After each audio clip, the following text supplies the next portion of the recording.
things I could kill. Walk past the devil traps, you'll feel her pull inside. The words in her eyes fall deaf to the blood.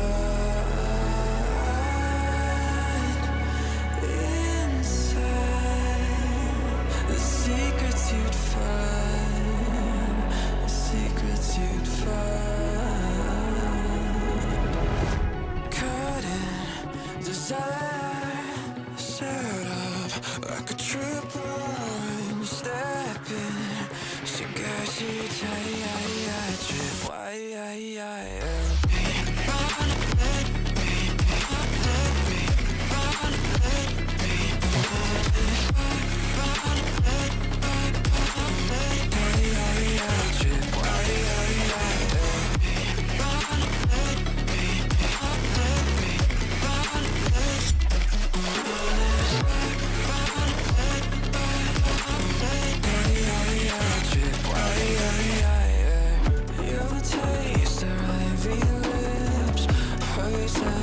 Just one kiss, caught up in a web, couldn't go all night. Tripping on a bitch, set it off, can't find it. She's got you locked inside. You feel her come alive.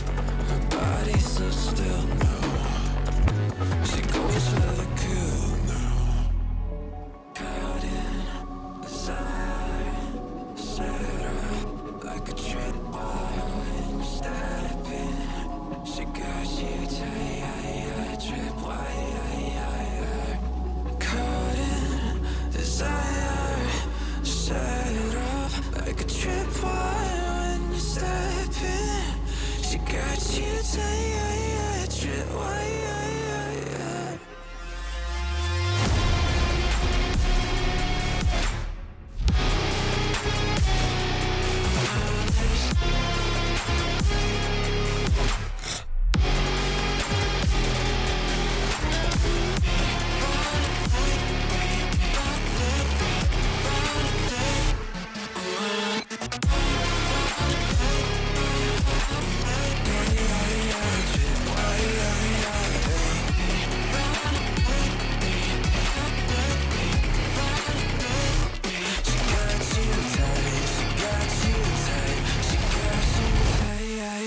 Trip wire.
a slow start in my head.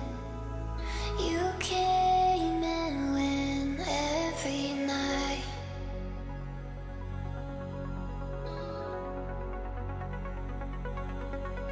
If I see you again, are you my friend or my life?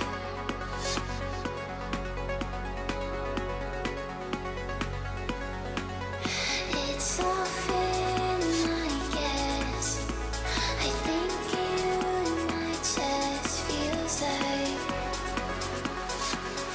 it feels like you feel like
welcome back Hello. to night 2 of the Opens Jungle Juice tournament. I'm back again at Chloe, and this is my help tonight, Davey. Hello. Alrighty. So, teams are just preparing their pick bans now, and they're on our screen.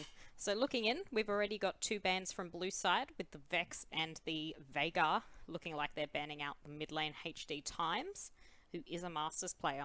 We also see the Brawn ban coming in, and on the side of red, we've got the Camille, Lee Sin, and Renata ban. We do have Aurelia top lane for Team Blue. It's a solid pick. And on the side of red,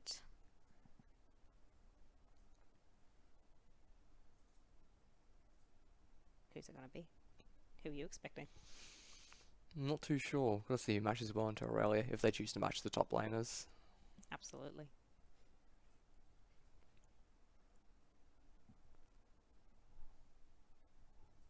We've seen nothing. We've had a dodge already. Cool. What happened, boys?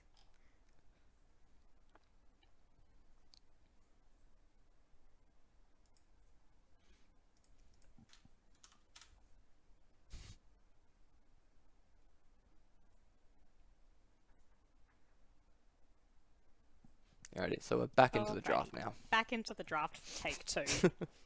We've got our first ban of Vex. That's a surprise. I didn't see that coming, honestly. Although it's a really good ban if we do have someone like Aurelia, because she's great at stopping our super mobile champs. Yeah. Banning out the Lee Sin from Darius, or Soy, the blue side jungler. Fantastic pick, as that's one of his solids.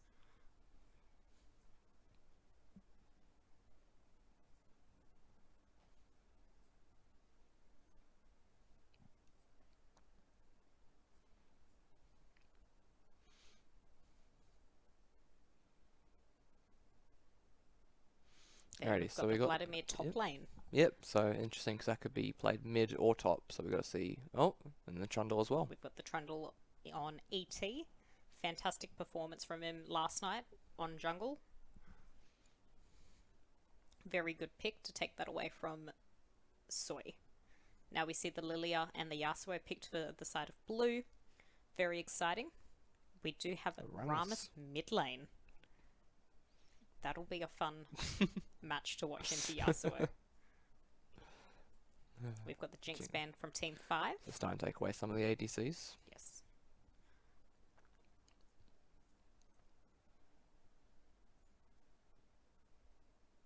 Thresh ban? Or Twitch ban. Wow. And Syndra.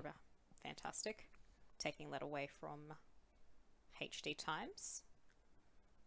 Now we do have a sub here who's a top Aatrox main, so I'm very excited to see how he runs Kai'Sa bot lane. We've got the Tristana. Fantastic. I was really hoping to see a Nautilus here tonight. And we lock him in. He's locked in. Based on the team comps so far, I'm really excited to see how Team 1 is going to perform. I believe that they've got a lot of consistent damage, and the early game with Nort Trist in lane is fantastic. Although it does look like we've got an Alistair coming in, which is a phenomenal handshake to Nautilus. It allows for good CC for Kai'Sa to be able to ult and hit targets with her W. I'm keen for this. Davey, which team are you expecting to win based on these team comps alone? Initially, I'm thinking probably Team 1. Like you said, the consistent damage is just, in most stages of the game, going to be better than Team 5. Absolutely. Also, the CC from the Aurelia, the Lilia, and the Nord as well is going to lock down the carries from Team 5 as well. Absolutely. There is a lot of CC coming in from the side of Team 1. Although we do have Trundle and his pillar. Placed correctly, it can make a team fight. Ah, for sure, for sure. I wouldn't be surprised though if later in game we see the Kai'Sa going for a Quicksilver Sash or something like that. Just to get rid of some of that CC. Yeah, absolutely. Cool. I'm excited to see how the Rammus mid goes. We've had a couple of choice picks over the tournament so far. We've seen a couple of Cassiopeia mid lane, Cassiopeia sub ADC. Although yet to see Rammus. I was expecting it to be Vladimir mid lane with Trundle top and Rammus in the jungle.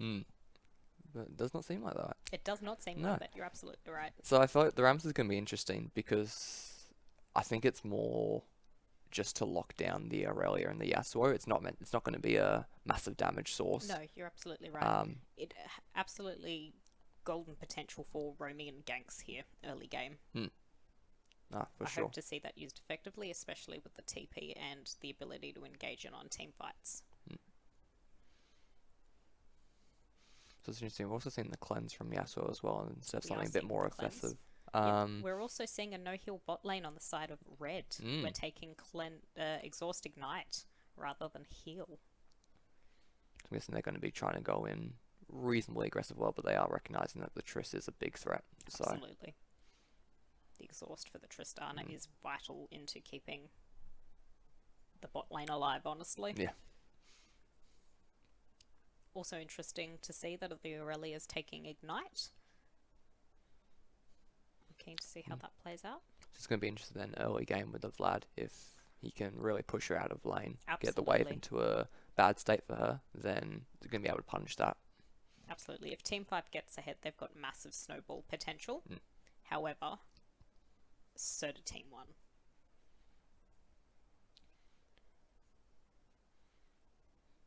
Keen to see how the top lane plays out, though I'm most interested to see the jungle performance. Soy is my coach for the women's intervarsity team. However, I also play with ET for the UQ Rumble tournament. So which one are you thinking is going to win it out then? Based on rank alone, I'm going to have to go Soy. He is a Masters player and he is very phenomenal. And based on his performance last night, he did a fantastic job. I'm yet to see his Lilia, as for most of the time he's an ADC main. But his performance on Trundle last night was second to none. So I hope ET is able to hold up to that. But I also know that ET's got a fantastic performance in the jungle. I'm very excited to see that. So we're thinking it might be revolving a bit around the junglers because both ET on the Trundle and as the Lilia both have a lot of early gank potential. Yes, especially absolutely. with Lilia's clear speed. She'll be able to get into lanes pretty quickly. Very quickly. Yes, I believe that this game is going to be all about the ganks. We've got fantastic gank potential from both ET and HD Times on their champions, but we also have good gank potential from Soy. Last night, Soy was camping top. There was a fantastic little campsite there. My heart goes out to the enemy top laner, I'm going to be honest. Not much love bot side, which did leave the opportunity for the enemy jungler to gank bot lane, very much causing a snowball effect.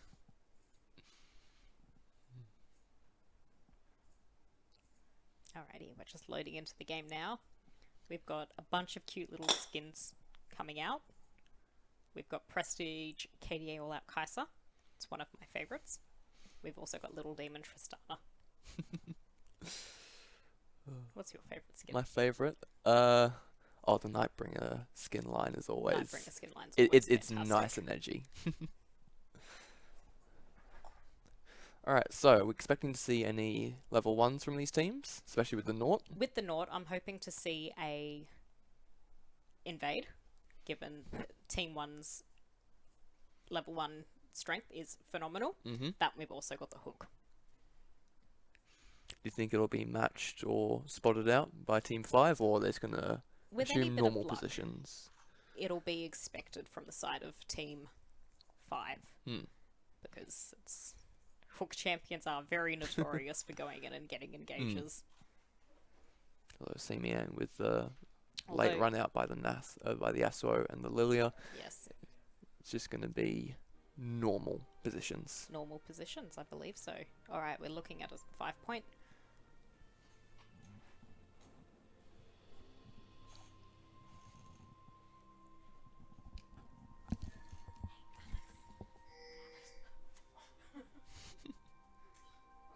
Minions have spawned.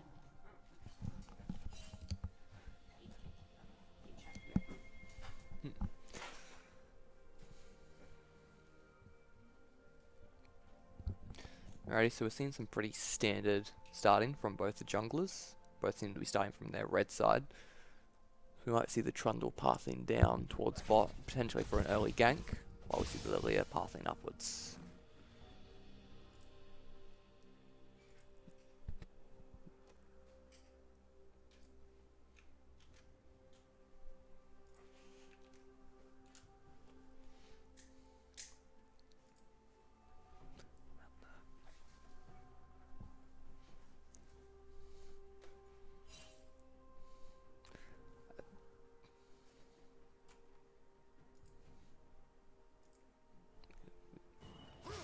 side. You got a bit of a skirmish in mid lane here.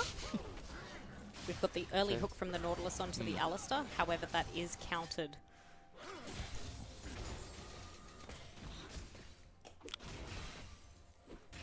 Be a good opportunity for the side of blue to go in if they are to get level 2 first, but we've got an engage from the Aurelia who has hit level 2 before the Vladimir. So once he gets that 2 and potentially gets the pull, he'll be able to dodge out a lot of the stuns, which reduces Aurelia's kill pressure. Absolutely.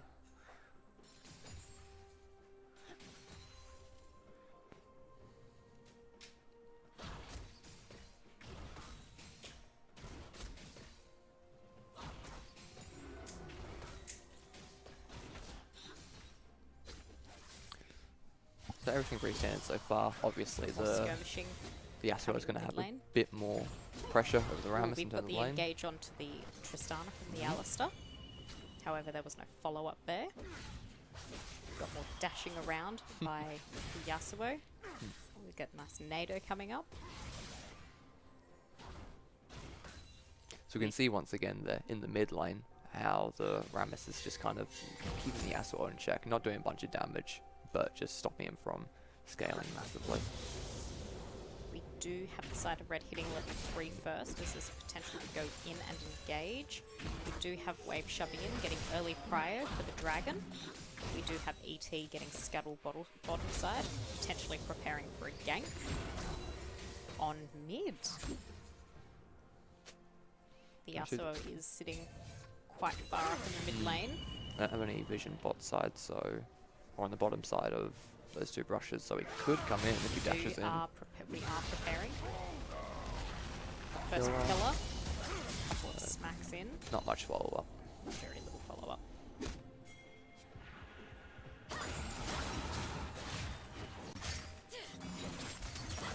Oh, Got more engaging, but Vlad W's away.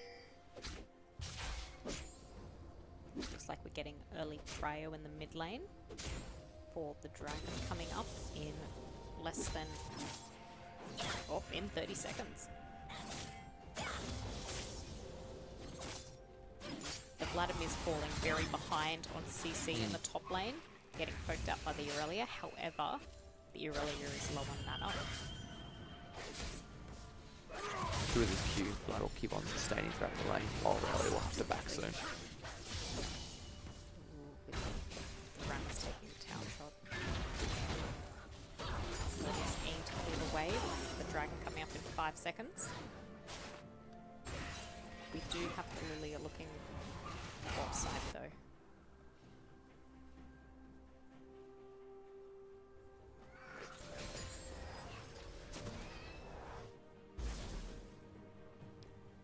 Bot lane.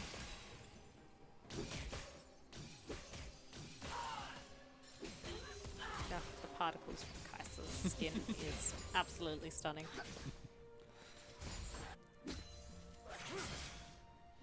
Do have bot lane recalling, leaving your wave in an odd state. It's not just hit the tower yet, so they're going to miss out on some valuable XP. Oh, we've got Norton in mid. Oh, Mid lane engaging, and we see the Yasuo ult come through. Rammus is yet to hit level 6.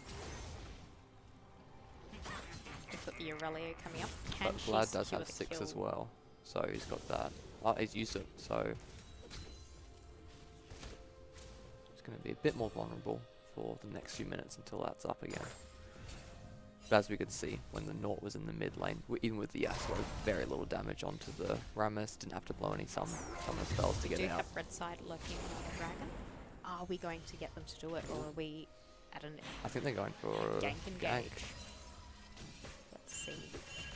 Very little vision from the blue side. But there is a massive wave that we need to clear out on red side, so Yes. There's no engage. We do have the Rammus ganked by the Lilia. Sleep coming in. Sleep coming in. Fantastic. Do they secure the kill? Ooh, Ult's Rammus out, escapes. and the And the flash. flash. Unlucky. So a lot of pressure onto mid lane, it seems, to start off with. Absolutely. Mid lane is going to be a very contested area. We also see the teleport coming in from the Rammus.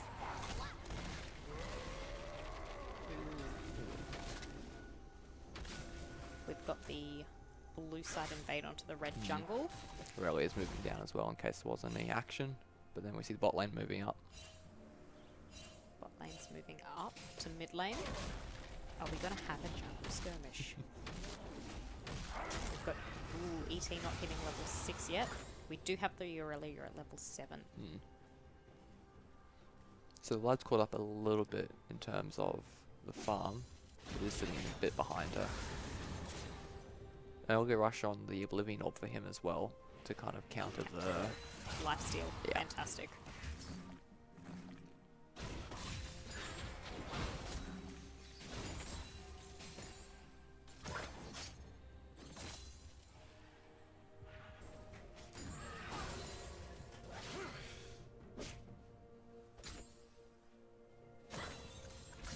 We've got the stun coming in from the Aurelia.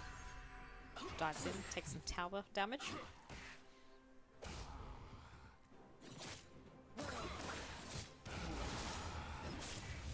Skirmishers up top lane. Got the Aurelia popping her last potion. It's been very back and forth, but with the Vlad Qs, you can just keep on healing up through all that Absolutely. damage. Getting some good vision. Looks like this is Moving an into the angle for us dragon. to take the dragon. Lily is on the other side of the map, so I doubt this will be contested. Yes. However, they could handshake this and take the first herald. Potentially. Trundle is yet to have his smite up. Red team's taking the first dragon of the game. Fantastic. This puts them nice and ahead. Although there's only about 200 gold difference, however that is to the side of team 1. I think so far that's just through the better farming from the... Yes, we've got the Aurelia ult coming out, but the Vlad flash to get out of the ult. You did also see the ignite go off from the Aurelia. Ooh, the missed hook. Got the engage, and Aurelia goes back Both sides in. of the map. Got first First blood gank by of the game. Aurelia. We Then it's lost traded the again. Nautilus, and we've lost support for support. However, kill going to the Nautilus, not Tristana. However, we did see a kill come onto Kai'Sa. Fantastic first blood by the Aurelia as well. Seen a bit of action all over the map all at once. Absolutely, there is so much going on. Fantastic gank from ET. However, we do have blue side taking the first herald of the game.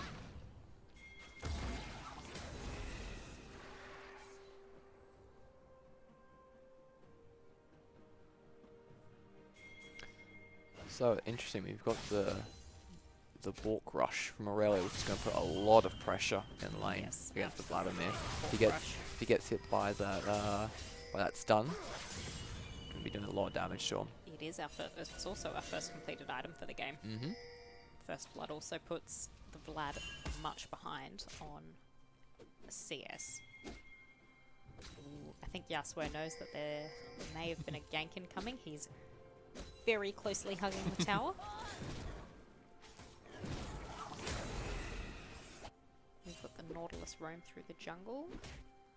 Ooh, is this poor Alistair just about to get beat? Gets booked, but no follow-up Nautilus from get anyone. knocks back. Fantastic. Clearing out that vision that Alistair just put down. Sport's worst nightmare, let me tell you. Good knock up by Yasuo. Well, more Aurelia engages, but Good pull though. oh, And there's that damage. that damage from the Aurelia is phenomenal. Can she secure it? And the flash comes There it out to is. secure that. Oh, this poor Vladimir. Doing very well with CS despite the time off the map.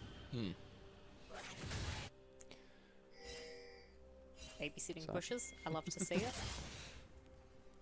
We've got the Nautilus coming in for the gank onto the Rammus. Okay, is there enough damage? Got ult up though, so And he should be able to ult, jump out. There and it he is. jumps out. Good engage onto the Tristana while the Nautilus is mid. But Herald up Ooh, top, Herald so up they're going to top, be getting this first entire tower on turret. the side of blue. Ooh, that's a lot of gold into their pockets. Sure. Ooh, and That extends their gold lead by about 3k to the side of blue. Do we get a second charge off on Herald up top? We do. Is this another tower? Oh, we've got the Aurelia coming in. Trundle's up here as well. Got the Trundle coming up. A lot of Defending the damage, tower. but don't think they'll be getting any kills from this. No kills today. It's quite okay. Ooh, the poor Rammus That's knows not where he's you in want to trouble. be. Not a place we want to be. No. The sleep coming in and the Aurelia. Ooh, and we get Late the flash, but he gets out.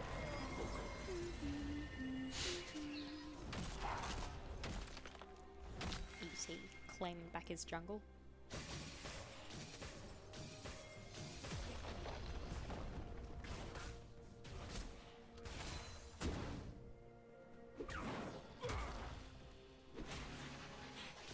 Thornmail in for Rammus now.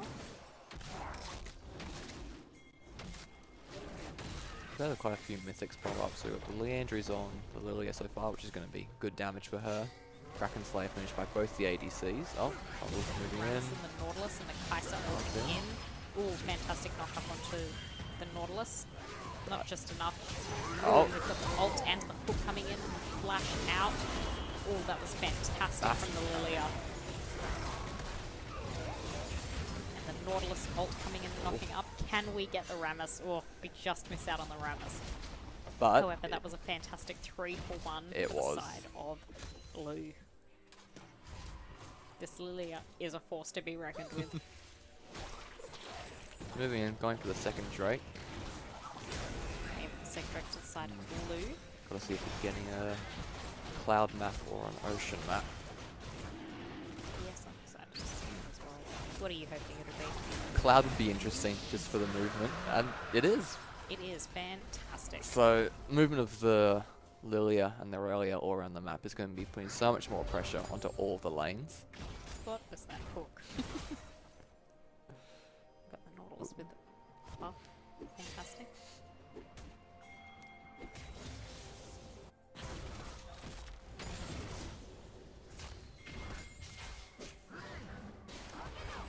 In and the jump.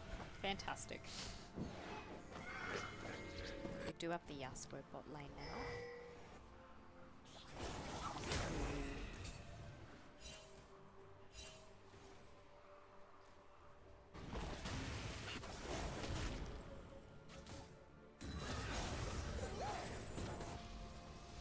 Got the Rammus coming in onto the Yasuo.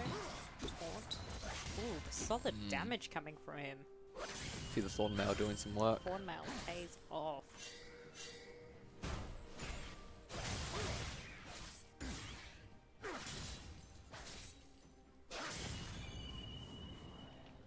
Now this is a fantastic opportunity for red side to come back into the game, because there is now a bit of a 6k gold lead. They should be looking at picks around the map to help prep for the next objective. We do have Red Herald spawning in 4 minutes and 20 seconds. Expect to see a fight around it, or do you think they'll be handing I'm it over? expecting to see more of a fight around the next Drake, as each team have only got one dragon, and early Barons aren't particularly good unless you're very behind, super ahead. Oh, the Rammus going in though, under the Rammus tower, going in under taking the tower. no damage ET whatsoever. coming in, taking no damage. Oh, does the tower get him? The tower doesn't get him. Fantastic kill onto the Yasuo. Going for those picks, just like you were saying. Yes, fantastic. With them Good all down. opportunity for them to take the tower.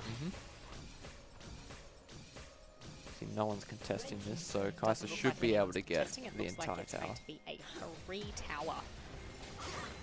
We've got the Aurelia skirmishing up top, hoping to get that second tower.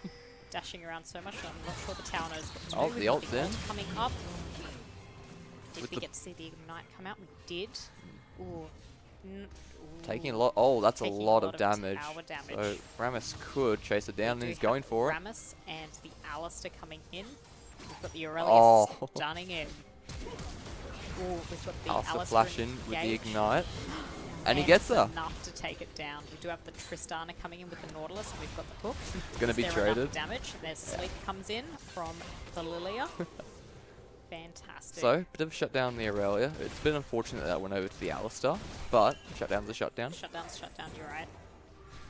There's a nice spread of gold out across the map, and we've got the split coming from the Aurelia in the Cool's W. Oh, and there it is. There it is. Aurelia bounces away. The jungle in its wake. We have seen a bit of a jungle difference so far. The Aurelia has been making big plays around the map. Not as much as the jungle, though. No, you're absolutely right. Well, we've got the Rammus coming in and engaging on the Yasuo. Cleanse from him, just to get out of it. To get out of the ult. He's got a long way to run back to his turret. He really does. We've got ET coming in hot. Ooh, But there is the Aurelia is waiting. sitting there. Double stun. On both of them. And the Knock. ult. Oh, fantastic play from the Aurelia. Ooh, and the Rammus flashes out. With both of those dashes, they should be able to chase him down. Surely. We've got the taunt in, and ooh, we get the Yasuo, but the Aurelia gets He really does get it. the Rammus in payback. We did get a flash from Nautilus. Missed flash engage. Potentially. They've got Lilia picking up those Sonya's hourglass. So going for a lot more of the all-in power, trying to get big sleeps. Absolutely. The Aurelia doesn't manage to grab the tower just yet. John's moving down, so she should be able to get this. Especially with the wave clear and the Vladimir's left top lane Absolutely. to get some bit of return We're damage on getting it top. back, we're not taking the tower. We do have the Drake coming up in about 17 seconds and the Herald spawning in about a minute. So, with the goal difference, do you think that Team 5 are in a position to contest it, or do you think they'll be giving this one up? Looking at the state of vision on the map from the side of red, no, I don't believe that they're actually in a state to take the Drake or contest it. There So, is moving a up. 6k gold lead now to the side of blue. Hmm. However, farming and taking bounties could definitely put them back into the game, along with getting good picks on the map. We do have a shutdown on the Lilia and onto the Nautilus on the side of blue.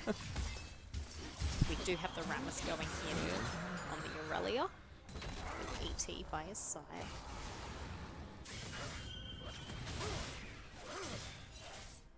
We've got the Yasuo tanking tower. Lilia still in a few camps. But top turret does go down to Vladimir. It's a fantastic bounty for them. Red team's turret has been destroyed. Closing the gold lead to only 5k. We do see the Lilia and Yasuo with the Herald pushing top. They'll Do have definitely the get Herald. this. Yes. Now, I like the buffs to the Herald because now there's a potential for 3 charges out of him. We do have the Rammus coming in. Does he want to be there? We get the ult. I don't think he wants to be there. He But gets Vladimir's put to coming in sleep. with the We've Kai'Sa. got the Kai'Sa. Is this onto the Yasuo? Fantastic for the Vladimir. Bit more gold for him, and now that he's got the rocket belt, he has a bit more chase down potential on Yes, some of those absolutely. squishier targets. It's these picks around the map that are going to keep them into the game. Yeah. And potentially be a game changer. For sure. At the moment, they can't win 5v5s with Lilia and Aurelia, No. so they need to be getting these picks. It's unfortunate because the comp on the side of red is good for team fighting.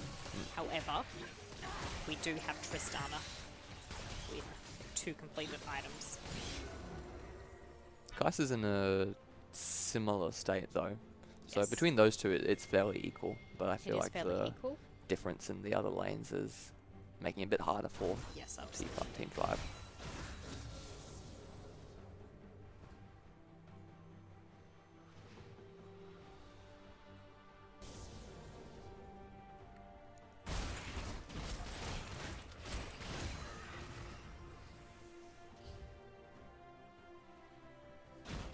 It's just a case and a good opportunity for red side to be doing some good farming and potentially preparing for objectives coming up. So a little We bit did of see vision blue being side set up. picking up the second Drake for their side. We do have Herald spawned. Looks like they are preparing vision for this. If they're able to get a couple of successful picks up on the map, it is a very easy Baron for them to take. Oh, They do have yeah. sufficient damage with the Tristana. Alongside have the the Alistair Aurelia and sitting Yasuo, there they do have in a lot of threats to the Baron. Yes, they do. We do have the Aurelia, looks like she's split pushing on bot side. We do have the Blood sitting there under tower though. Potentially stopping that.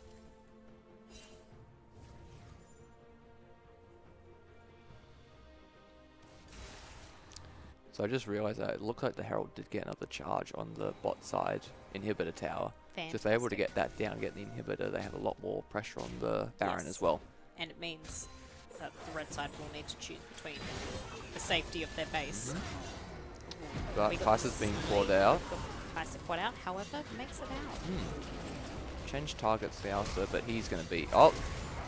All going in. All going in, failed Ram Assault. Missed hook. Ooh, Ooh, we've got the big Aurelia Aurelia. coming in. Missed ult. Lilia's gone golden. Can't take it down. Double kill for the Aurelia. Double kill for the Aurelia. But Ooh, taken down. Kaiser does get to take down the Aurelia. We've got Tristana jumping in. So it's a Trundle and Kaiser alive. 3-4-1. And Blue are just pushing all the way down. Absolutely. Might be able to get another turret out of this. I think that they're going to take this turret and then reset. They won't have enough time to go and do the Baron. Do they take the inhibitor? They do take I the think they got inhibitor. time for it. Think they've got time for the Baron? Even No. with the Rammus teleport? I don't believe so. No. Are they going to get a pick on ET? No. They back off. I think Do with have the Classic coming in and clearing respawns. the waves. Oh, a teleport We from do the have Rammus. Rammus I teleport think he's going to be coming going in. Is for he the... Tristana? He is. Another teleport coming in from the Vladimir. Vlad, yes. Ooh, just Kaiser. fantastic shutdown from the Rammus. So great chase down by them to punish them staying there for a bit too long. Yeah, absolutely. It's these picks around the map that are going to get them far in the game. Oh, especially with the mid inhibitor gone now. Yes, absolutely. Oh, stun from Alistair's the Aurelia caught onto out. the Alistair. Not sure he Do should have be that deep in. He goes down. Rammus coming in. And Yasuo Up. and the Sleep coming in. Oh, and the Trundle stuck in Oh. the middle of all of that. Kaiser gets do get one the back, Yasuo but down. she's taken down instantly. And The Vladimir Vladimir running goes. and the Nautilus ult. Oh, and the hook can't hit misses. anything, so he's going to get out. But they do get the next round. They do.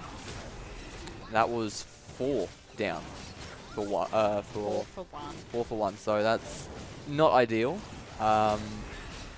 Honestly, they're looking just to be. They're just too deep into the hillside jungle. They don't have enough vision to be poking around in there. They need... Red Side should have had their lane around mid lane, sitting around the river position in order to be able to head into the jungle.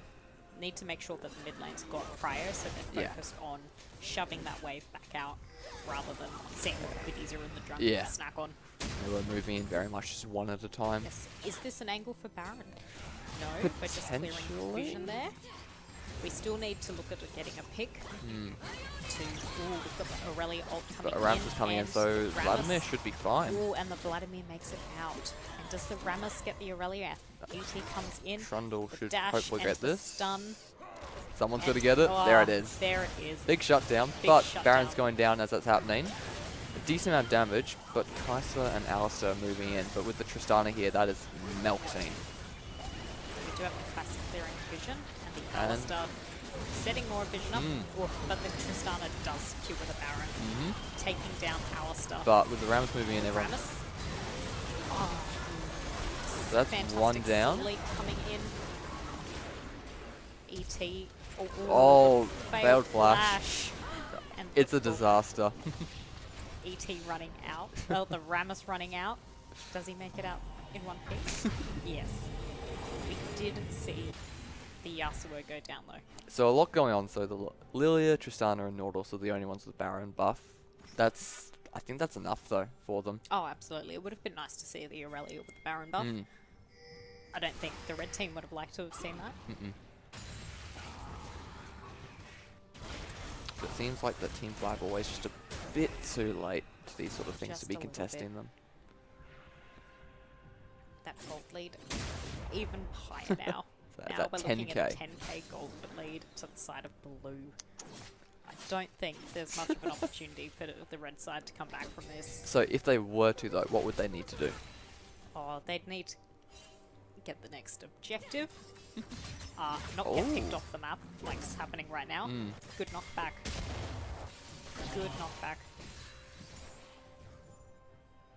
The Aurelia does go in for the chase.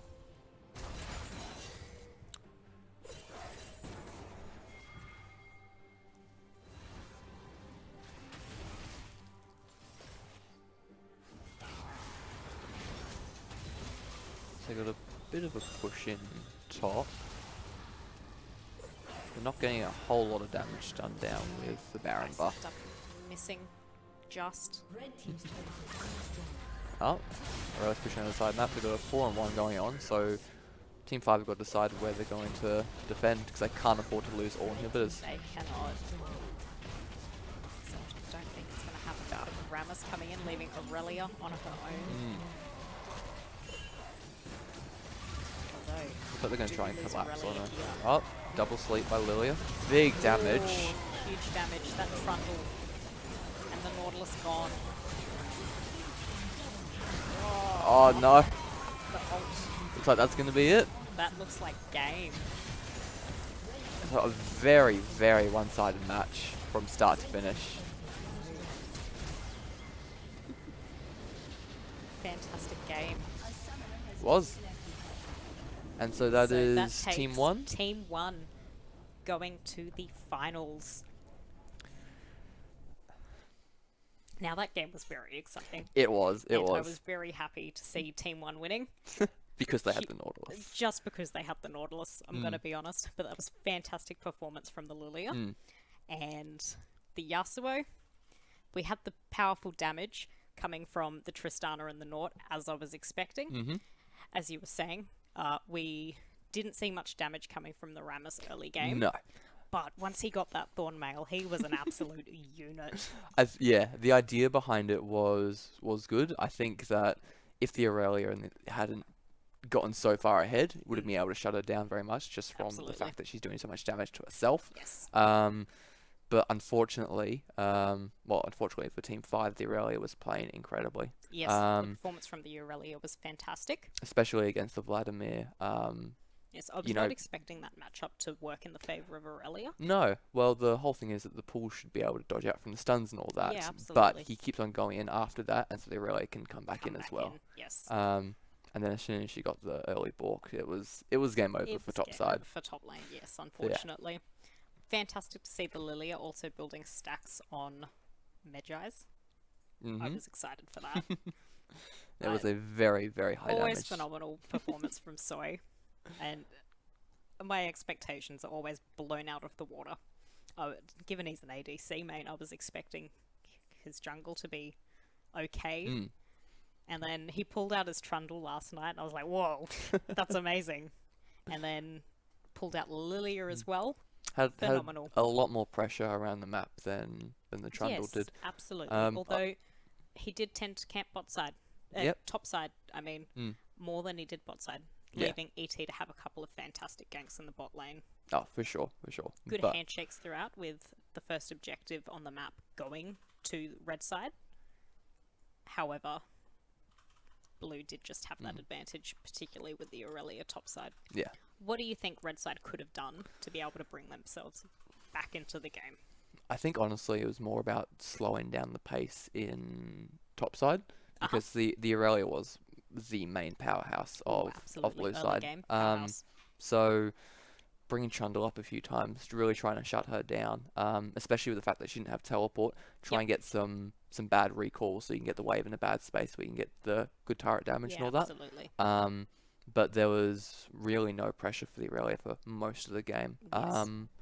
I think honestly slowing it down as well, in terms of going for picks. So obviously they needed picks to be able to win it, but I think they were constantly forcing it, going deep into the enemy jungle without much vision, and just really just one of those last team fights where we had the Alistair roaming into the jungle, eaten by the Aurelia Absolutely was very destroyed. unfortunate to see. Yeah. But then the constant movement of more players just feeding them one at a time. So Yep. they got the Yasuo out of it, but they all died in response. Yes. So I think it was they didn't slow down the pace of the game too much, I and think they for just one let of it. those last Baron fights, it would have been best if our red side had gone and taken other objectives, i.e. towers, Yeah. just giving up the Baron. Yeah. There could have been a chance for a sneaky Kaiser W to come in and snatch that Baron. At this with this sort of level, you'd expect they'd be able to hit the smite though. So, but Yes, I agree. absolutely. Even after they realized that they didn't have the Baron or they couldn't get it, they leave at They that did. point. However, Like, you're meant to leave, but no. yeah, the second you know it, you're not getting it. Yeah. Just back off. The rest of the team wasn't there, so it wasn't worth engaging for a team fight. But in the end, they just ended up getting caught out and picked off. For sure. So it was a bit of a tricky one for them. In Yes, theory, absolutely. I like the idea that they were going for, but unfortunately, it didn't work out in practice. No, it didn't, unfortunately. So yeah. C'est la vie. Alrighty, now coming up next, we do have the finals tonight, and we have the winners of our last game, which was Team 1 against the winners from last night, Team 3. Now, this is a game I'm really excited to see, and we did actually have this matchup come through last night. And again, we've got Soy in jungle, who's our Masters coach for the women's team, but we also have the Masters mid lane on the side of Team 3, who I play with. It's a very fun matchup to watch, and I think this is going to be the most exciting. It is a best of 3, so stay tuned for whether we've got another 2 or 3 games with you guys. Alrighty, so Team 1 versus Team 3, best of 3.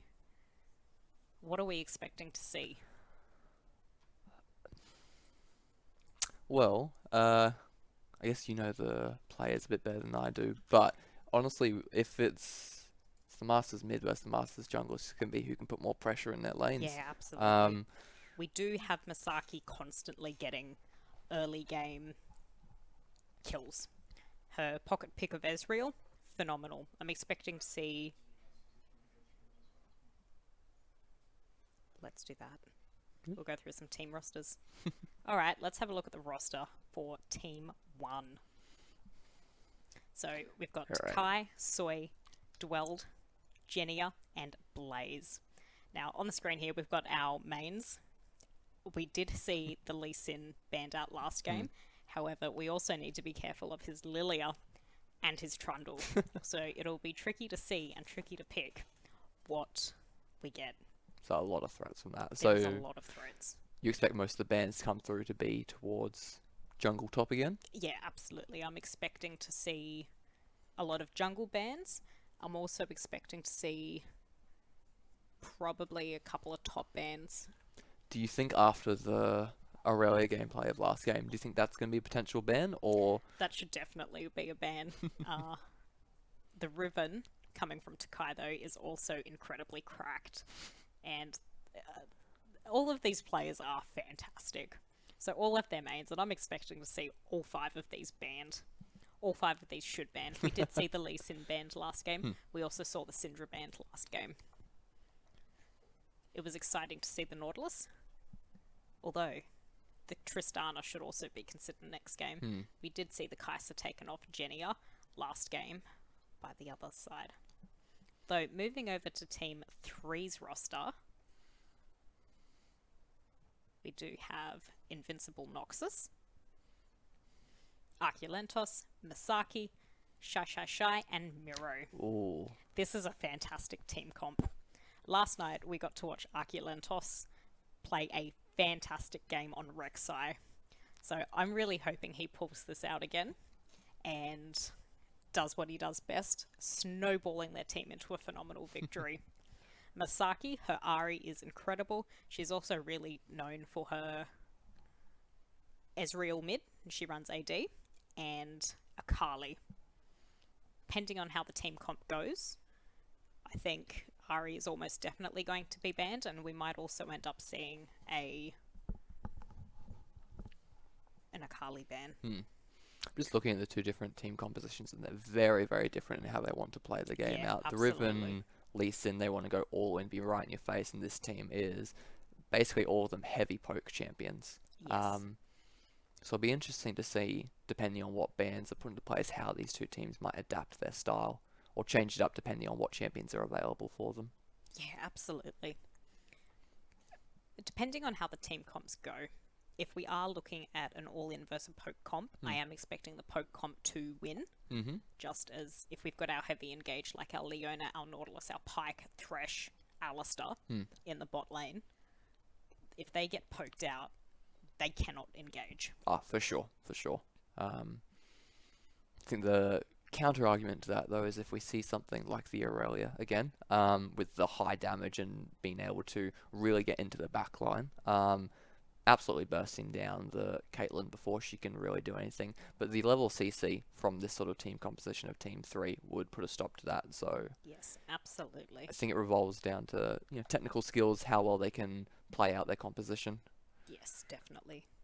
I'm very excited to see how this unfolds, as I've got a little bit of a pocket pick and a bit of a bias towards both teams.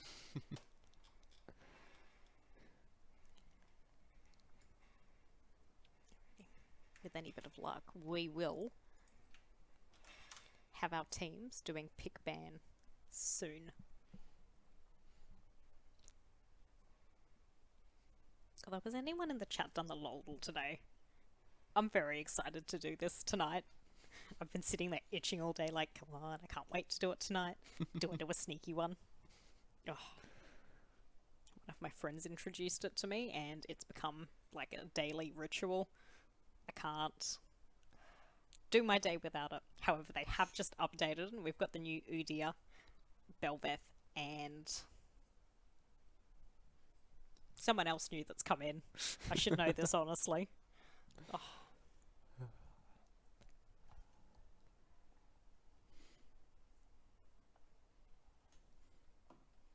Moving on, we've got Worlds coming up in 3 days for us, starting in Mexico City. Ooh. I'm very excited for this. I'm not going to shut up about Worlds for the next 2 months, honestly. It's the highlight of the year. We've got Halloween thrown into the middle of it. You got a team preference going into it? Look, going into it, and I'm very biased towards the LCK, as I love watching that region. I've always been a bit of a T1 supporter. However, watching Genji's performance this year is phenomenal. So doing our little pick'ems, I've gone through and put Genji as the winner for the overall. Which is exciting. Alright, yeah. Have they won many Worlds before, or is it to be their first? I'm not sure about that. I've only been into the whole Worlds thing for the last couple of years.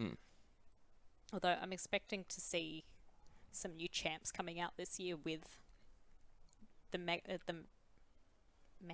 Yes. As Riot has recently shaken the tree, banning some buffing and nerfing. We've just had some patch details come out earlier today, and Master Yi is finally getting a nerf. Oh, thank God. It breaks my friend with the 94% win rate's heart, but what are you gonna do? He needs a nerf. We're expecting it to be onto his E, but we're not certain as the details haven't come out yet. Although we're seeing a fizz buff. Oh, And no. honestly, That's not needed. that's not needed. you don't You're need to do absolutely that. right. Udyr Top's getting a buff. And as I was saying last night, playing against him as a Teemo in top lane is not it. He doesn't need a buff. We're seeing a much needed buff to Rise. Okay. His win rate's a bit of a joke, I'm gonna be honest. But you know what? We see him quite a lot. You see him a lot in competitive play, though. So. A bit. So, however, they're not going to be playing on this patch. Okay. The Worlds will be played on 12-18, whereas this will be 12-19. We're getting an Echo buff. I like that. I don't. No, I He do. doesn't need a buff. He is decent at the moment. Do you know what buffs he is getting? No details yet. Yeah. No, I think Echo's an interesting champ where he has a lot of all-in threat and a lot of sustain and survivability, but he can be shut down really, really easily by a lot of champions early on. You're right. So We're also seeing some buffs to Jinx, Sona, and Nasus. I'm most excited for the Nasus buffs because it means we get to see him in support with these buffs. I don't I think played a like that. game I don't of like NASA that. support, and it was so much fun, honestly. The game ran for like 55 minutes, which is one of the longest games I've played. But uh, his Wither and his E, very obnoxious in lane. Don't tell me you were running him AP. No, No. I rush Frozen Heart Okay. and then into Ionia Boots and Locket. I'll either round that Oh. off, and the last item I'll end up building is something to do with whatever the team's Very Meeting. so very supporty build, not very the. supporty build. I'm not going AP.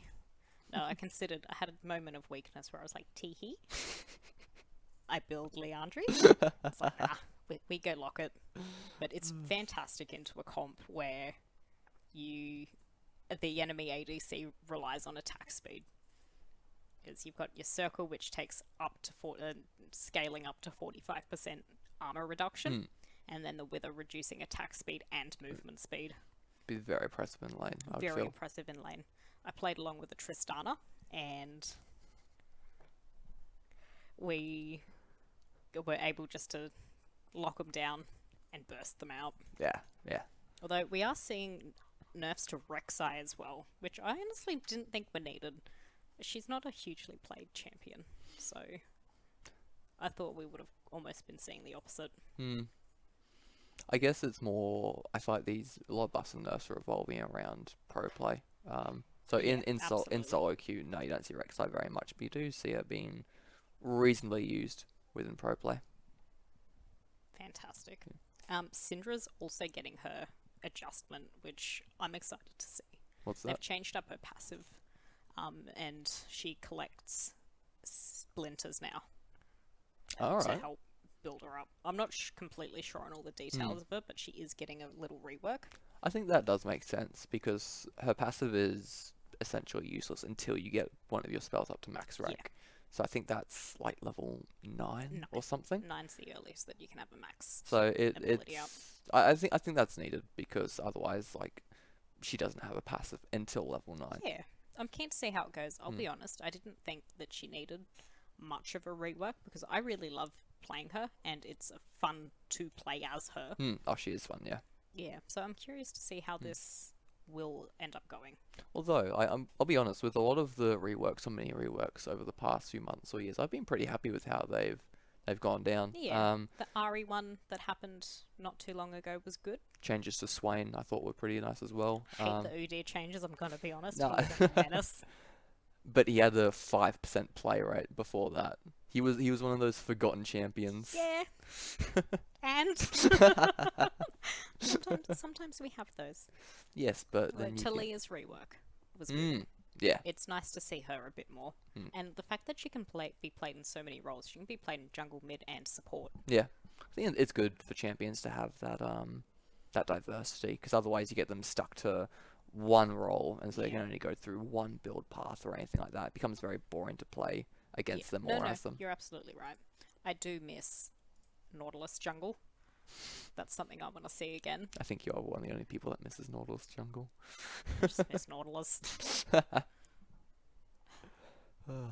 Although one thing I am hoping for in pro play at least once is going to be Jingle. Jingle? Jingle, yep. I've been watching one of the pro players, Broxer, who's a massive jungle player, and he's played it once or twice, and believe it or not, it works. Well, I mean, we could have Control Mage Jin. Yes. Look at me and tell me it's not going to work. I've tried Jin support and it doesn't work. Oh, alrighty. Although, Alrighty, so getting into the game, Yes. we have got pick bans. Alrighty, we see the Ari ban from Masaki, but we do see that Aurelia ban. just taken away straight away. And the Fiora's gone as well. That's a fantastic ban as well. Do we have the Darius, Darius. on the return. Alrighty, and and the Camille. Camille. So That's three top very laners. expected. Oh, he does get the ribbon Ooh. though. Oh, this is going to be a bit of a menace, but we do have the good shake with Mordekaiser going into the ribbon. I'm very excited to see what Arculentos does end up locking in here. We do have the Sejuani. Are we confirming that? Leaving us in suspense. leaving us so much suspension. And we And do we do, lock the yeah. Sejuani, and I'm very excited to see this. Hmm. We did have some Sejuani gameplay last night, and that was fantastic. What is Soy going to lock in? We get the Nocturne. Oh, He okay. is full of surprises. I'm yet to see his Nocturne, and I'm quite excited to see how this goes. We do have the Syndra Syndra, taken away Cassio. from Misaki, but she does lock in her Cassiopeia, which is a phenomenal pick from her. We do have a Silas ban. It's good to take away those ults from the enemy team. We do get the Rek'Sai ban. That is really unfortunate. I was hoping to see Arculentos on his Rek'Sai. The Olaf ban and the Malphite ban. So Those a are both very lot good of bans, basically all for jungle, mid, and top. Leading supports and ADCs completely free to do whatever they want. Surely we see another Nautilus in here. I am crossing my fingers. Oh, we get the Senna. AD Senna. Maybe this could be a fasting Senna angle. Potentially. Ooh, the Samira. Samira's Surely we see Nautilus here, and we do! We get some Naut gameplay from Team 1. Let's go. And we've got Senna Ezreal bot lane. Ezreal mid lane? Masaki's on Ezreal. Let's go. Ooh, we're shuffling back around. How's this gonna work? Okay, so Senna We have got a APC. Cassiopeia APC. Cassiopeia We APC. saw this from Team 3 last night, and it worked out very well. Very excited to see Misaki on the Ezreal, and Soy on the Nocturne. Samira Nautilus, fantastic. They've, as a bot lane duo, they're one of the best at the moment, with I think a 54% win rate, All right. which is phenomenal. It's close behind the Kog'Maw Lulu, which I believe has got a 56% win rate. Damn. Maybe It's I going to need be interesting. The Cassio's going to be able to lock them down quite well, especially Yeah, like with absolutely. the Samira. She'll have no mobility if they throw down the whatever that ability is. But yeah. So looking at these team comps, which ones do you think is going to looking have at a the bit more team power? comp, after seeing Team 3's comp similar to this last night, I'm almost inclined to see and say that Team 3 is going to take out this victory. Misaki offers a lot of pressure early game in the mid lane, with almost every game, first blood going to Misaki. Incredibly aggressive, but it's incredibly effective. And the snowball from that just takes the game. Yeah. I think definitely in comparison to Syndra as well, the Ezreal just has a lot more poke, just consistent poke. Absolutely. Yeah. Here's E as well. It's going to be great for getting out of ganks. If he gets hit with a I'm Nocturne ult. expecting to see anything a like couple that. of ganks coming mid lane from blue side. This top matchup though, so the Team 1's Riven. That is their main as well. Do you think they'll be Yes, it able to is. match up well against the Mordekaiser? Oh, I really hope so. Given it's a main. Oh, fingers crossed. Past performance shows that they're also fantastic on it. And Riven late game will be nuts. Yeah. Looking at the two team comps though, who are you hoping is going to win? Or wanting? I'm thinking... I don't know, I see Team 3 having a lot more consistent pressure throughout the entire game. Obviously, the Nocturne's going to have a lot more ganking pressure with his ultimate once he hits 6. But I think the sustain from Miro as the Senna and the constant damage that Cassio gives is just going to push Team 1 out of the bot lane. Okay. So I'm thinking Team 3 consistently throughout the whole game. I don't see Team 1 having a strong footing at any point, but I could be massively wrong. Yeah. The Sejuani from Team 3 also does have a lot of gank potential, which I'm really excited to see from that. Yeah, for I'm sure. expecting... you know what? I'm not sure whether I'm expecting top or bot to be camped. You know what? Could throw me a curveball and also go mid. I think mid is a bit more likely, because Syndra has no mobility at all. So she has no real way, apart from Flash, to dodge Sejuani ult. Follow that with Ezreal and Ezreal all-in, especially with the Ignite as well. He'll be doing a lot of damage. So I think Team 3 are going to try and work around mid lane with this matchup. Yep. Okay. Yes, no, watching the performance from Masaki on the Ezreal again last night, the amount of snipes on across map snipes with the ult were just phenomenal. Had us sitting on the edge of our seats the entire time. Oh, you're hyping me up for it now. I've really got to see something like that. Please don't let me down, Masaki. I've hyped you up so much. Goes 0 and 10, doesn't get like a single kill or assist the Oh. entire game. You know what? Every mistake Masaki makes, I'm gonna clip. I'm gonna compile a cute little video for Christmas. Oh, that'd be incredible. Oh, yeah. Alrighty. We'll be heading over to the game very shortly. We're just waiting out the spectator delay. Though we do get to see some of the skins coming in. We see the return of the Spirit Blossom Cassiopeia and the Prestige Star Guardian Syndra. Battle Bunny Riven. Let's go. Project What have we got? Sejuani's really nice. We do have the Battle Academia. But High Noon skin line is... High Noon Skin 9 is High Noon's fantastic. awesome. I still think Rel should have had the legendary High Noon skin this time, but instead we got to see it go to Leona. I think that makes a bit more sense. It does Yeah. make more sense, but we did get to see Star Guardian Rel. Who's Rel? I'm always told never to play her. I can't remember the last time I had a match where I actually versed her.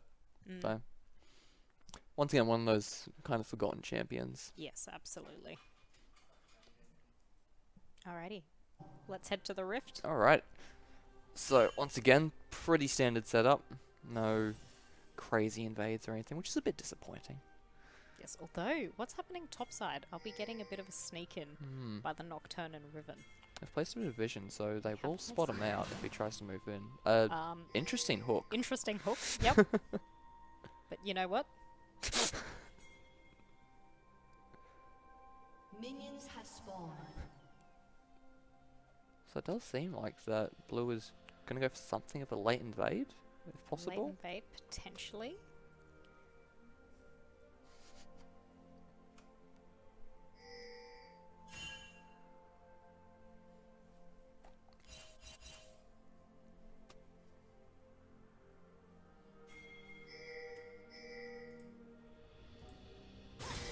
First And Ah, the there- first blood in mid lane. Not even mid lane. Ooh, and we get the double kill onto the mid laner. Oh, You were right. So it seems like we had the Riven the Riven Nocturne try to go for a late invade, but Team 3 were expecting it. no, they weren't. That puts the Ezreal up 2 kills. This is going to be a very tricky lane for Syndra now. We've got 700G into the pocket of Masaki. I wasn't kidding when I said almost every game that Ezreal gets first blood. No, you were not. Fantastic. Very excited for this, but we are seeing some very good poke coming from the Syndra. Got some skirmishing top lane. Oh, Big those damage, Qs but and the stun return. from the Syndra. This is going to be an action-packed mid lane. I agree. But we're getting some very good poke. Ooh, got the Riven hitting level 2 first.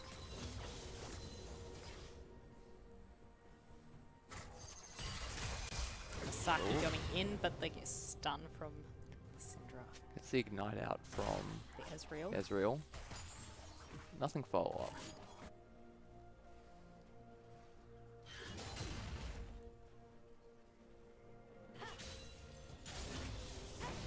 Got the Riven going in, but just short of getting the Mordekaiser. Morde's coming in for the cannon. Oh, Oh. fantastic damage from the Ezreal. Just flashed back by the stun from the Syndra. Syndra is performing very well against the Ezreal though, Absolutely. keeping it very equal in the lane. A little bit of a CS for the Ezreal, but that's to be expected.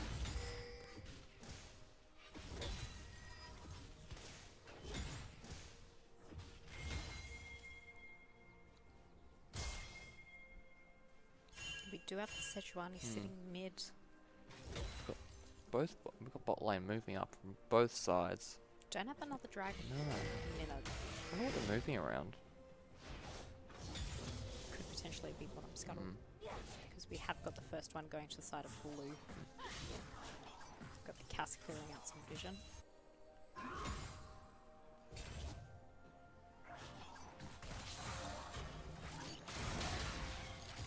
Good poke coming in. It's unfortunate to see that Nautilus doesn't have much of an opportunity to engage in onto the center or the Cass. Yeah. It's very much going to be a bit of a farming simulator for these two, but they do get the stun from the center. Follow up. I think it's very likely that we see in this bot lane that not much action until level 6 is hit by one of the teams. I agree.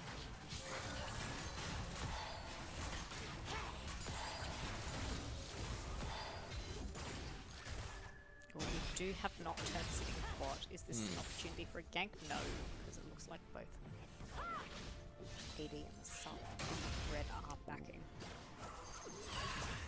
Oh, fantastic play from Masaki. Never fails us. Ooh, got the Riven stunning the Mordekaiser onto tower. I don't think that, yeah, dashes back out. A lot of damage onto it Have though. the ignite come out from the Riven though.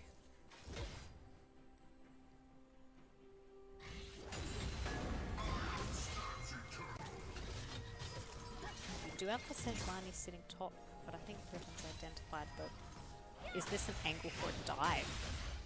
I have a feeling we might get dove top lane. Riven's backing, so I think she'll be safe for now. But Safe Nautilus now, coming we in. have the Nautilus Flash. coming in. Oh, And the missed hook, but the Syndra does get the shutdown onto the Ez. Ez did have to flash out, but unfortunately didn't quite make it out. The Nautilus passive, locking it down, getting that glacial proc.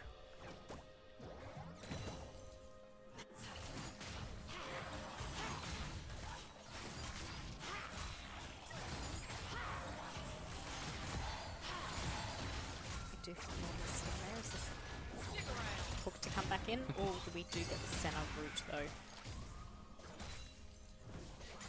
So it's interesting that we've seen that obviously Nocturne won't have a lot of kill pressure on the Ezreal pre-level 6, but Nautilus take it on himself to move around, try and make some plays, shut down this Ezreal before he gets a bit too powerful. Yes, much better Nautilus than I am. I know I need to work on the roaming.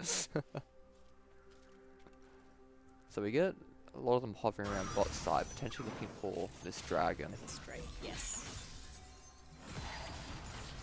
So red side does appear to have the upper advantage on vision, so I have a feeling it may go to them.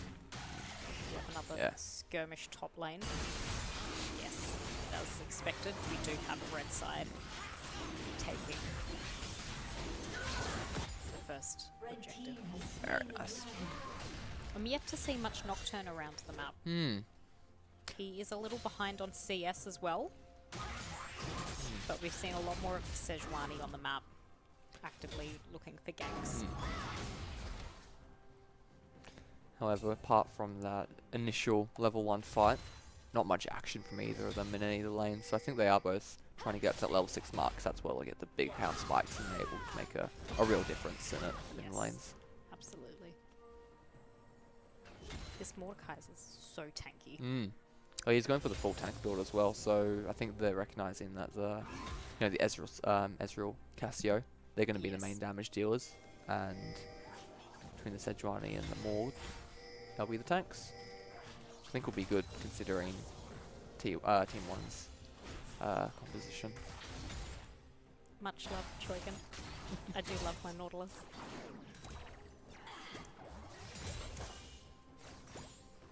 This would be a fantastic opportunity to gank the Ezreal.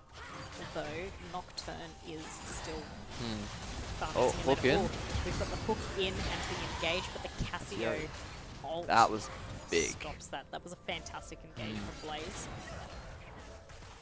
Especially with the Samira having level 6. Absolutely. An ult there could have just decimated both of them. Yes, So, it good was that disengage. Cassio ult that was a fantastic disengage onto that. Could have been a very clean sweep on bot lane. Oh, we've got Masaki missing the stun.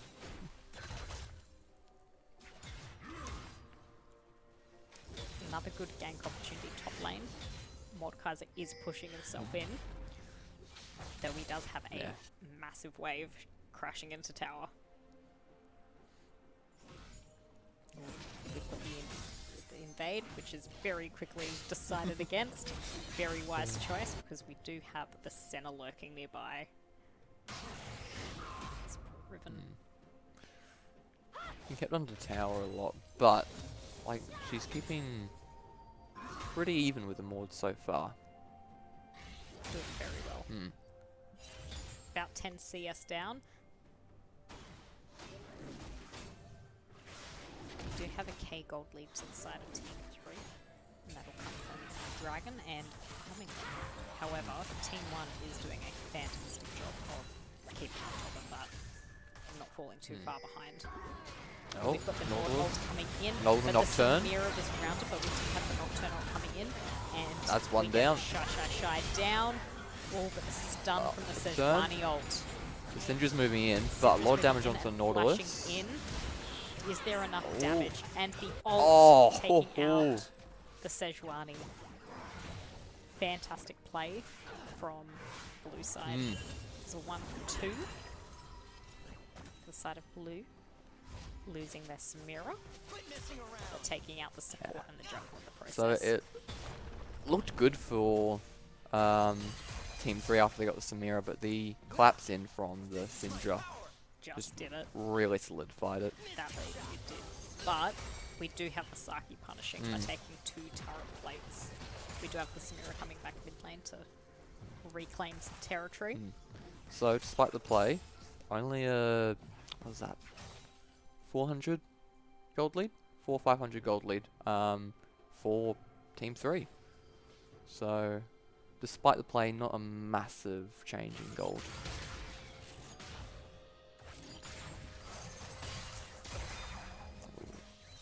We did have our first mythic coming into top lane for our Mordekaiser. Although we do have a sizable wave coming bot side. Do we get the first turret plate in there? Do have blue taking Herald, fantastic. Although the Sejuani coming into contest, but the Nautilus hook and the Nocturne just taken that away from them. Although they Good do have to disengage. back off. Yeah. So it looks like that. Oh, up onto We've got the the Nocturne Ezreal. coming in and smiting. The 4v1. Can the Mord make it out? Can he claim any lives? So he's taking the Samira. He's I don't taken think the he'll Samira be able to kill Brazil. him. She dashes away and the smack, but not enough. We've got the Samira taking the kill onto the Mordekaiser. This is a very exciting game. It There is, so much yeah. happening. It's 12 minutes in and we've got 8 kills on the map. Nautilus going in. A lot of CC onto Ezreal. Flashes away. Do we get the hook? But we've got the ult coming. Oh, he goes back in. And he gets the Samira. And Double the kill for Nocturne Ezreal, ult but coming Nocturne in. We'll take. Oh, but he's not enough damage to take down So, the Sejuani. looked like a great collapse onto the Ezreal, but manages to turn it around, get another 2 kills. Yep. Masaki's play is so clean. Mm-hmm. We do have Triforce coming in on Masaki now. Fantastic spout power spike. Pumping out a lot of damage. We have the second dragon going over Team 3. Going And to Team 3. we get a cloud map again. Cool. Move speed central.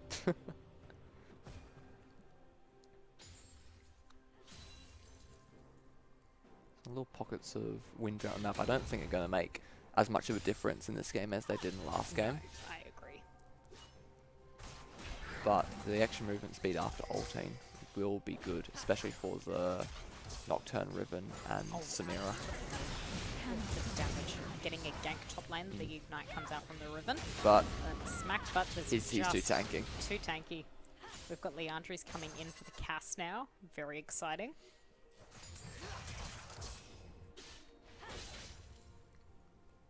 Flash on the Naught, but Ezreal dodged away from it, seems, in the mid lane. Ooh. And Riven goes to Brazil. I don't think this is a holiday she wants to take as she falls to Mordekaiser. We've got the Ez ult coming in. And the hook missing. But we do get to see some turret plates gone from the Herald. It's good to see some more Nocturne action on the map. I was kind of missing him a little bit. Although we do have Nocturne lurking top. No kill threat on the Mordekaiser, but Mordekaiser though. But we do have the Sejuani also rotating up. Is this an opportunity yeah. for the Mordekaiser to come and take another kill? Unfortunately, no way for them to dive on him from. We do also have the Ribbon coming back to lane. Although, do they get this tower? We do have the Nocturne Ribbon and the Sejuani hanging around. Such little health left on the tower. I think Do they'll be able to get it. Stun. Surely they get it. We've got the Nocturne ult coming in. Oh, They get the tower, but do we lose Mordekaiser? We do lose Mordekaiser in the process. Good Sejuani stun ult. from the Sejuani, disengaging from the Nocturne. So, tower for Mord's life. We think it's worth it. I think it's pretty worth it. Was first tower of the game, so it is extra gold in the pocket of Team 3. There was also no shutdown on the Mordekaiser, No, which is good. which is fantastic. So he's purchased Dark Seal as well. So I'm thinking this is going to be a... Instead of a full AP Mord, the weird tank hybrid build. We've got the Nautilus hook coming in. Ezreal misses that. Bot lane coming in. Potentially taking the tower here. Do they have enough minions? They do have a cannon wave. Surely they get it. Yeah. Another tower over to red side. And we've got Oh Samira no, moving never down. mind. They don't I have get to it. eat my words. We get the stun onto the Nautilus and the Samira, and the Nautilus falls. There is so much damage. Got the Nocturne coming in, but ooh, Oh, the Senna ult coming in. Does Sejuani get a stacks? Oh no, last cone away.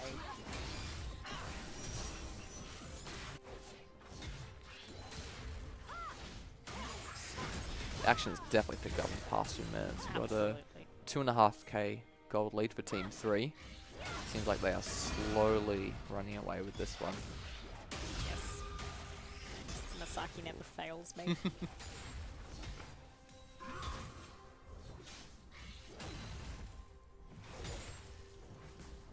This poor Riven is just getting poked out of lane. Though she is maintaining a very good CS in comparison to the Mord. I was expecting her to have fallen off a little bit by now.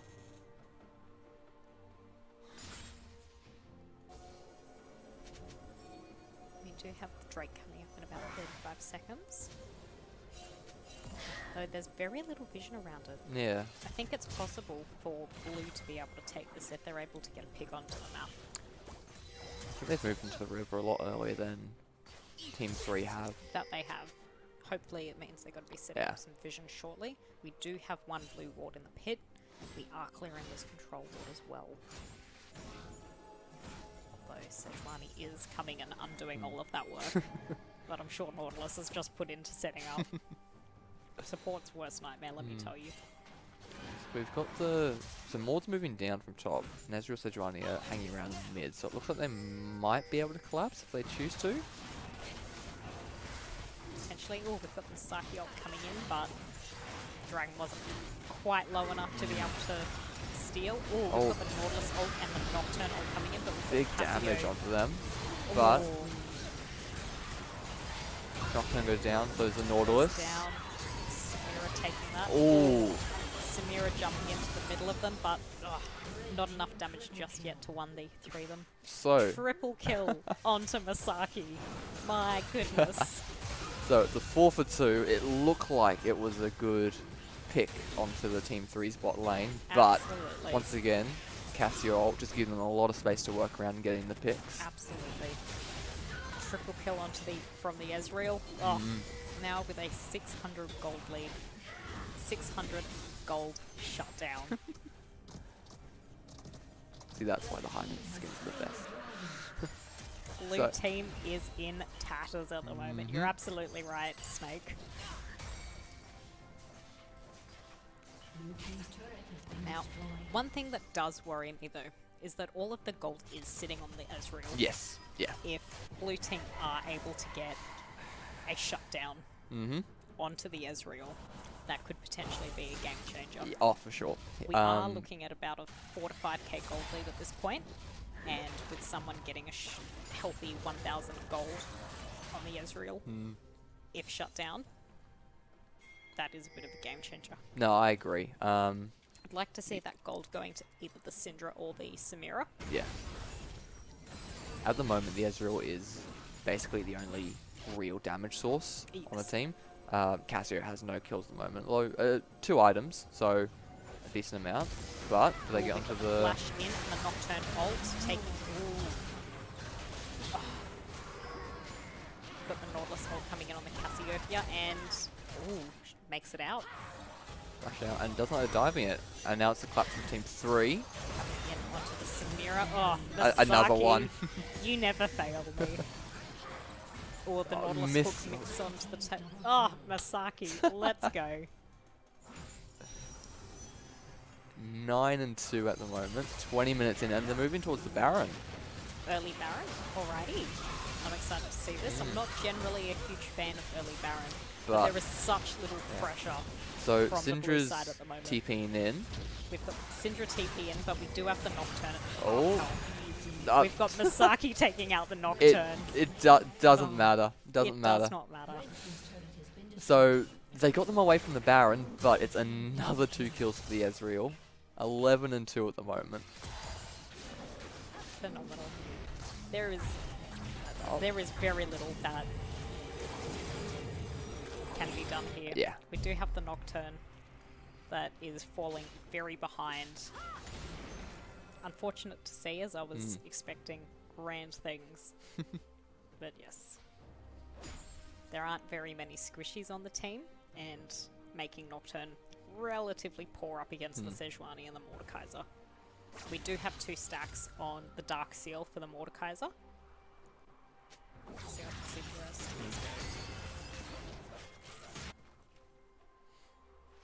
Although we do still run into the issue that we have got all of the gold sitting on the Ezreal.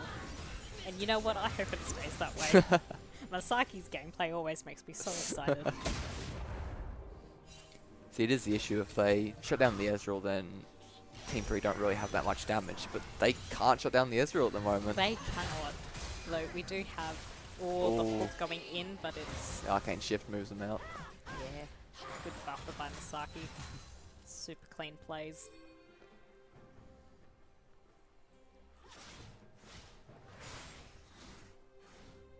Now, we need a really good Nocturne ult or a really good team fight for the Nocturne to be able to come in onto the Ezreal. If we do take out the Ezreal from the team fight, there is really good potential for blue side to come back in and have a successful team fight. I think the amount of CC that they need to layer onto Mizaki, though, is just a bit too much. We've got another Sejuani. Oh, and Masaki coming in with the snipe. Ah! I love this. It makes me so proud. I got to train with her. Oh, the ult snipes. Blue team's turret has been destroyed.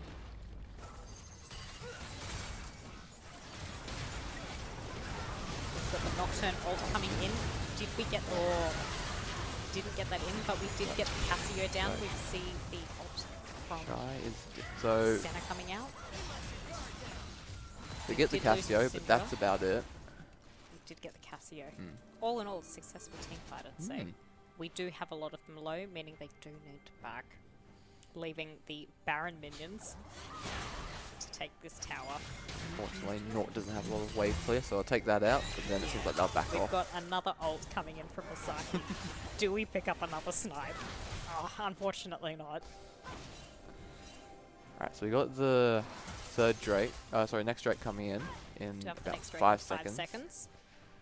we do already have red side floating around there. The Masaki poke coming through. Ugh. It must be a lot of fun being Masaki at the moment, taking out the Nocturne. There is a lot of satisfaction of playing against the coach and winning. I'm not even playing and I'm satisfied. Got So- another turret going to red side. So blue team, I think, are going to try and contest this, but Maw does have teleport if he wants to get in. Engage from North misses. We've got the Nocturne ult coming in, although he just gets he is melted. gone.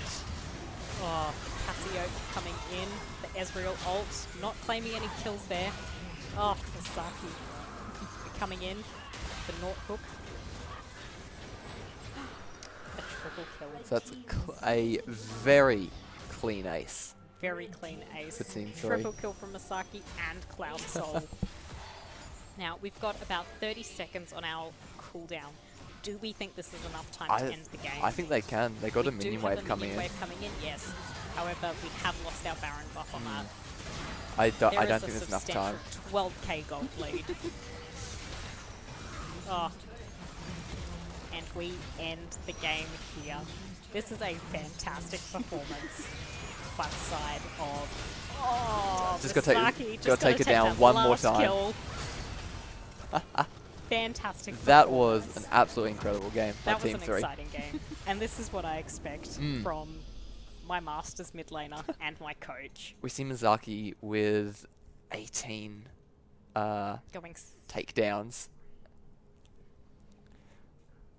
So 18 takedowns out of 23 just has a massive influence on KP. the game. That is phenomenal. Masaki never disappoints, although I have a feeling we're going to have our Ezreal banned next game. Yes. Yeah. Hopefully that leaves us open to something like our Kali or the Ari. However, I'm expecting her to be banned out. Yeah. Yeah. We saw that a lot of the bans are focused on jungle and top. Jungle and top. That's not going to be the same for the next game. Oh no. Masaki absolutely carried that game. Mm-hmm. Yeah. The ult snipes were my favourite. Yeah. There's nothing more satisfying of like blindly throwing something into the abyss and then it's like, tee-hee, got a kill? Extra 300 gold. Yeah. But yeah, no, I think the problem was they couldn't get onto the Ezreal no matter No, what they they couldn't. tried. Nocturne ults, he was shut down immediately. Immediately. As soon as he tried to go in. Yeah. Like ideally, like they should be able to get like the Riven stun and knock up. Yep. Nort should be able to go in. Samira can follow it up. Syndra can follow it up, but they could not get to him. The more than the Sedrani just standing in the way all the time, and Ezreal can handle his own as well. Yep. So I was a huge fan of the team comp from blue side.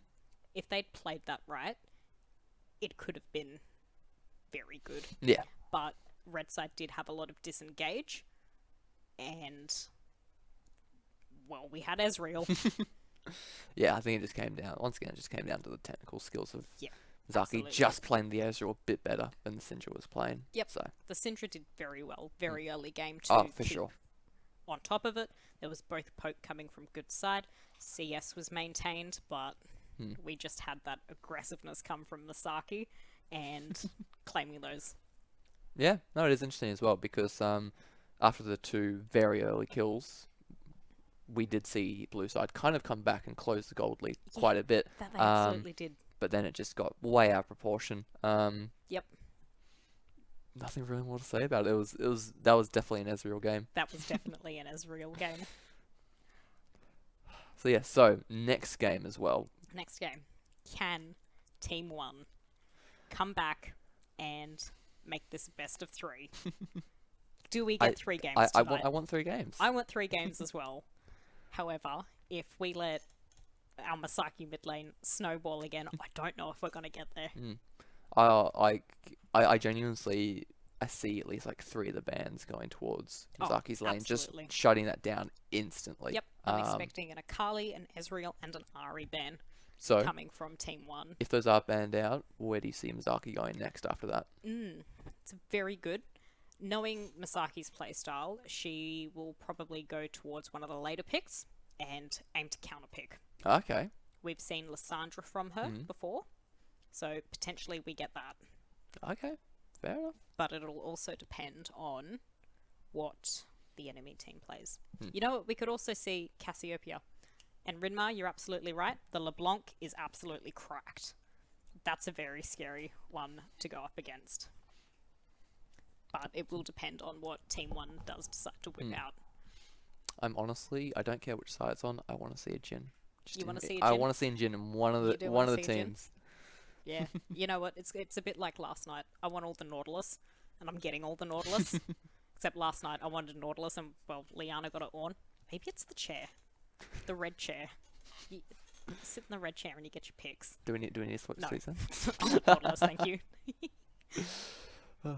So, what do you think about? Let's move away from the Ezreal lane. How do you think that the other lanes went in terms The of other their lanes went matchups? really well. The top lane was a bit of a handshake. I was pretty happy with that. Everyone was maintained well. Unfortunate to see that the Riven didn't get to do as much Riven as I'm sure they probably wanted. Yeah, I didn't like the Riven was very much a kind of invisible pick. Like she had Yeah. very little impact. Like wasn't feeding or anything, but very little impact on Yep. a lot of the game. And you know what? Honestly, sometimes that's better Yeah. than feeding. Yeah. Really happy to see a couple of Brazil trips for the Mordekaiser, taking down some of those key picks like the Samira. The jungle matchup, it was interesting. It's not the way I was expecting it to go. Obviously, though, we do know that Nocturne doesn't go great into tanks. Yeah. And, well, have you looked at Sejuani? We know she's a tank. She's nothing but a tank. She yeah. is nothing but a tank with a sprinkle of CC. So hopefully I get to see another stronger pick from Soy. However, I know that he did have a couple of his champs banned out. I'm yet to see him on his Lee Sin, which I'm really hoping to see. Although, given it's one of his stronger champs, I'm not actually expecting it to be let through. Well, we didn't have a Lee Sin ban last game. We did. Oh, we did? No, we didn't. We did? No, we didn't have it. We So didn't have it. it could have been an option there, but did go for the Nocturne instead We very did go early for on. Nocturne early on. I'm curious to see how this next one goes.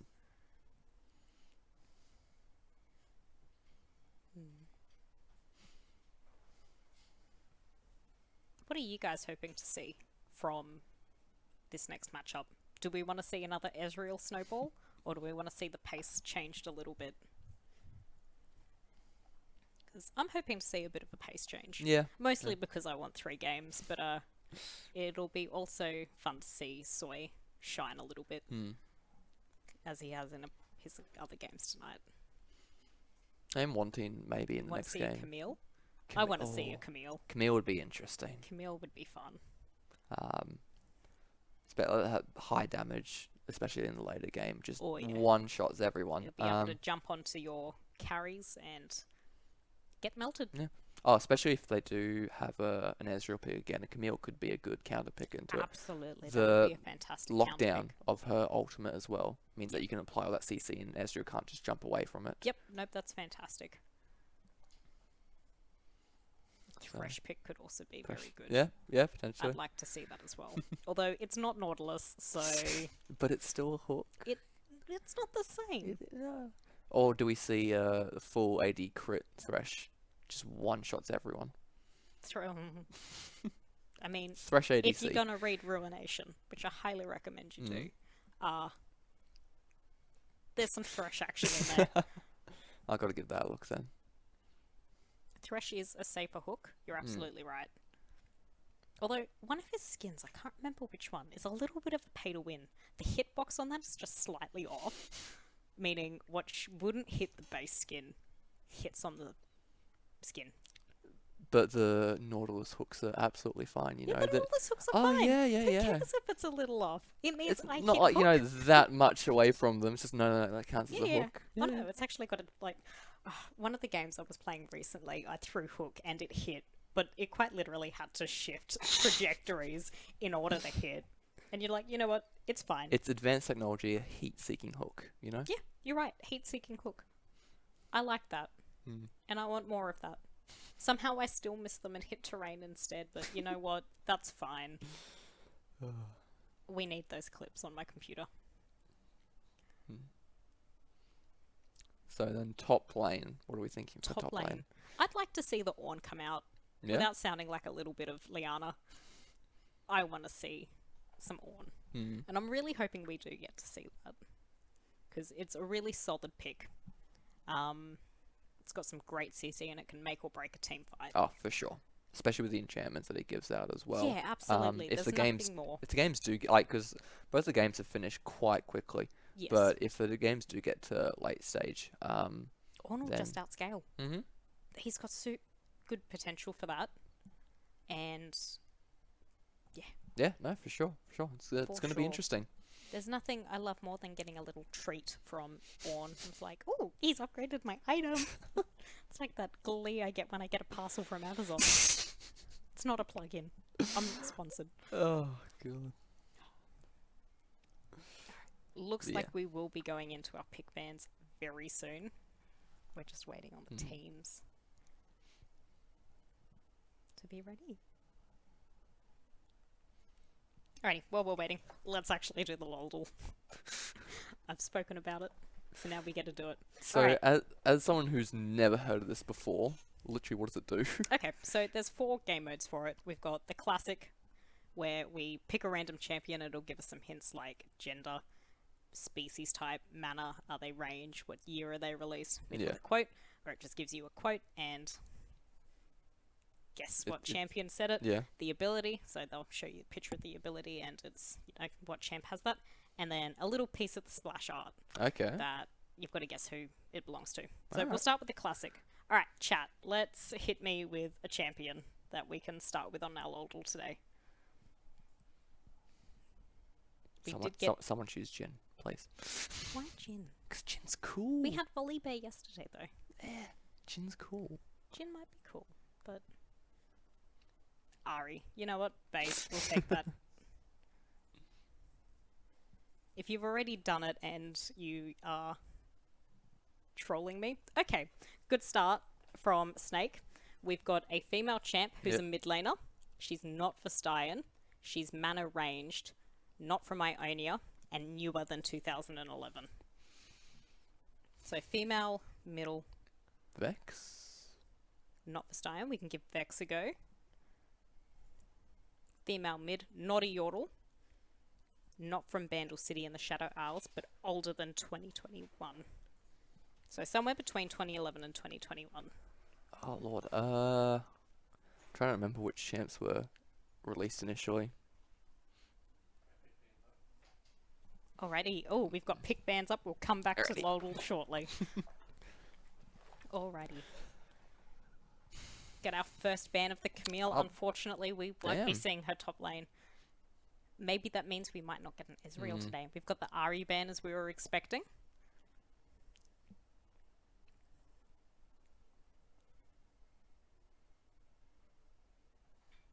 We've got the Fiora Fiora. ban, another ban coming topside, and the Belveth. Belveth ban.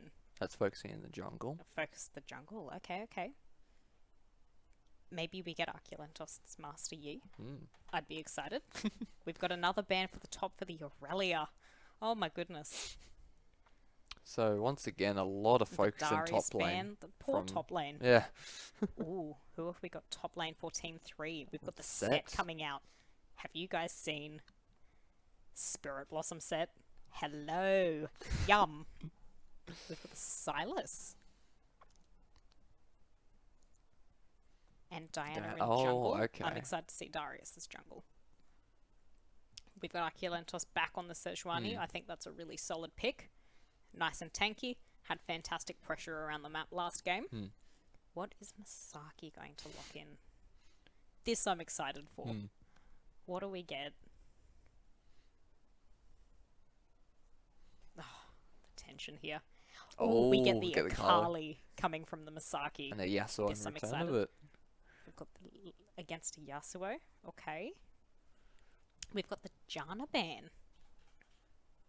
Very good support at the moment. Incredibly meta. I think it's got rated the best support champion at the moment. Oh, right. We've got the Nautilus ban. I want to go off stream now. I'm done. but that's okay. We also see a Blitzcrank Oh, and right. a Wukong ban. Not like Team 3's not liking the Hook champions at the moment. No, Pick up from Kaiser. got a Another nice one. Kai'Sa pickup. Means we must be going an Enchanter bot lane for Team 1. Ooh. Seraphine Sona. Oh wow. Okay. And then a Pike Pike. potentially. I'm excited Oh, to see okay. Blaze's Pike, as this is one of his mains. And I also believe that the Kai'Sa is a main of our ADC from Team 1. So Team 1's It getting is. some good comfort picks in then. Absolutely. I'm excited to see how the Silas set match up. We do have some really cool ults on Team 3 that Silas can absolutely abuse. The Seraphine ult and the Sona ult would be very good going in for a team fight. Then the We've also Akali is got a the great for Sejuani ult. 1-for-1. Yeah, all of these ults are really Damn. good. Now, I'm- if I was Team 3, I'd honestly be crying a little bit looking at the comp from Team 1. I know I cry when I go up against a Pike. Yeah, it's actually a really interesting matchup because I feel like if we're looking at bot lane, We've got the double enchanters from Team Yeah. 3. This is something I haven't actually seen in a little while. no, neither. It's going to be putting in a lot of poke. A lot of poke, but there is also a lot of AP. Mm. That's something we do need to be careful of, because one wit's end, and that's Yeah, a little dicey. yeah. Especially if the Diana as well chooses to bring some build something like Spirit Visage and all Yeah, that. absolutely. We've got a decently tanky team, pending we are building Tank Diana, which Yeah. is currently meta at the moment, so I'm expecting to see a Sunfire on that. No. So in this mid lane, 'cause that's what we're going to be focusing on, I feel. Akali versus Yasuo. Kali vs Yasuo. Now, this I'm excited for. Knowing Masaki on her Akali, we do get a lot of roams, especially if she Okay. is to partner up with Arculentos. Hmm. There are some fantastic ganking opportunities that are going to come out. It's just making sure that we do that. Fingers crossed, I am hoping for another couple of early first bloods. Hmm. It is very hard for a Kali early game. Once we get that snowball running and we've got that kill pressure for Masaki, we will clean up and sweep up. Yeah. I think the first few levels, Yasuo has a bit more of a pressure in the lane than Akali does. So I'm kind of hoping that Diana and Yasuo kind of really try and shut her down early, because we saw how much of a threat she was in the first game. Absolutely. I think the easiest way for Team 1 to lose is to just let Akali just farm up, get early kills and all that. Absolutely. Because then we look over at the Team 1, the Kai'Sa will get demolished, the Pike will probably get demolished by it. Yeah, we also do have that Diana Yas combo coming in. We've got the Diana ult into the Yas ult, which is Big. spicy.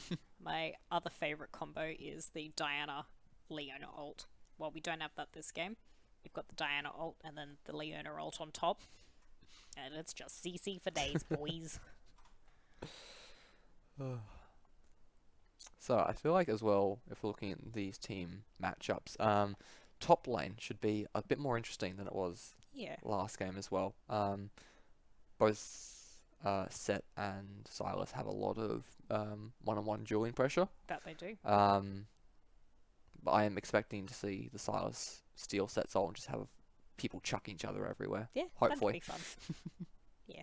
Oh, there are several good ults on that Yeah. team, as I was discussing earlier. The Seraphine ult would just be disgusting. Yeah. Oh, I'm actually looking through them. I think all of them would be situationally great for Silas. If he absolutely. really wants to focus the Akali, still the set ult, dump her into their back line, or dump her into like under a turret or something like that. Just let everyone burst her down. Yep. So ooh. So I'm unsure how this way is going to go. What are you feeling at the moment? I think after last game's performance, I'm a bit biased towards Mizaki, because that was absolutely incredible. Yeah. I am now a Mizaki fan. Yep. You've Got your own club now, Masaki. Let's go. We'll start releasing some merch. Yes. Along with the Corky drawings from last night. But if we do get that Kai'Sa fed, that's going to be I- a yeah. problem. And given I think Team 1 does have pressure Yeah. if they utilize it properly, bot though. lane's definitely got the pressure Oh, for sure. from red side. Yeah. Given they're both comfort picks, and the fact that If the Kai'Sa and the Pyke have really good synergy and they really focus on one Yeah. target, then the Sona's going to be dead, the Seraphine's going to be dead, and then the other one's Yep. going to be useless. So yes, it's going to be interesting. it is going to be really interesting. And if we can get that Kai'Sa fed, it is going to make a problem for Masaki. Yeah, for sure. because Kai'Sa is a 1v1 champion. Yeah. She ults in, bursts down the Yeah. champion, and Gets out. gets out. Yep. Although we do have double enchanted bot lane. It is going to be healing central. Alrighty, we're gonna head over to the rift. Alright, so we saw red team moving a little bit down towards the bottom side of it. They might be Looks trying like to get we're a going pick. for a late engage. Minions have They're spawned. not gonna. Oh, they're gonna spot her out, but nothing further on that. Although we might be going back in. Ooh. Looks like we've walked away. Are we going back in? We do have the pike hook coming through. But can we get a So- successful hook onto one of them? We were charging up and we fall back down with that. Might not be enough damage, but they are going to contest it. Looks like it's probably just gonna be a smite fight. See who gets it. This might be a smite feist. We do see the ult coming from Alright, so Seraphine, though. Sejuani's got it. Sejuani got it and has hit level 2. We've had to see the Diana flash out and the Pike flash out. That did make it out.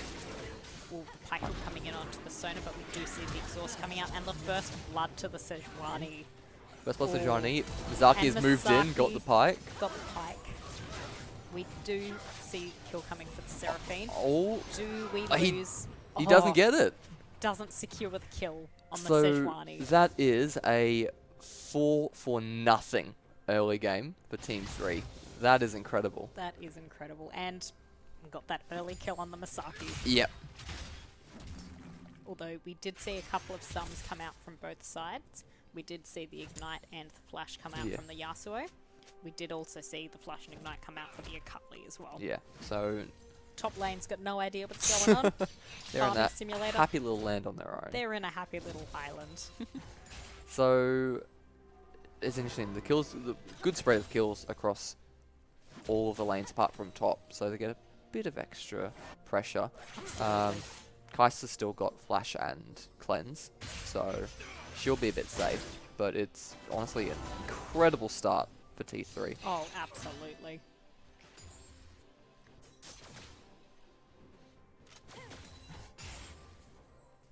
We do see the Sona walking up for some cheeky poke. I don't know, I'd be too scared to walk up with the Pike sitting there. It's very easy to get a hook onto that. It is, yeah. Sona's quite squishy. Set taking down the Silas at the moment. Although, they've got some very good wave clear in bot side with the blue side. I think a lot of they're confident enough to walk up because if you're obviously Pike's hook is very telegraphed, you can tell when it's going to come in. If you can be a bit unpredictable with your movement, you can dodge it very easily. Yes. And apart from that, he really doesn't offer much damage. So Yes, we're going in. in. On Masaki, however, he is a level down. Masaki just brushes that off.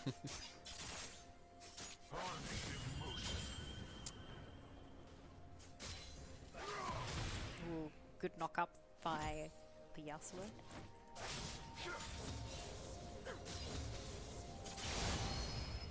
We do have Sejuani rotating towards mid. Is this a potential gank that we get to see? And I think... Ooh, just short, taking some turret damage there. We do get the E onto the Yasuo, but we do have the Pike lurking nearby. So she falls back. Kai'Sa on her own. Very much of an extension by the Sona there.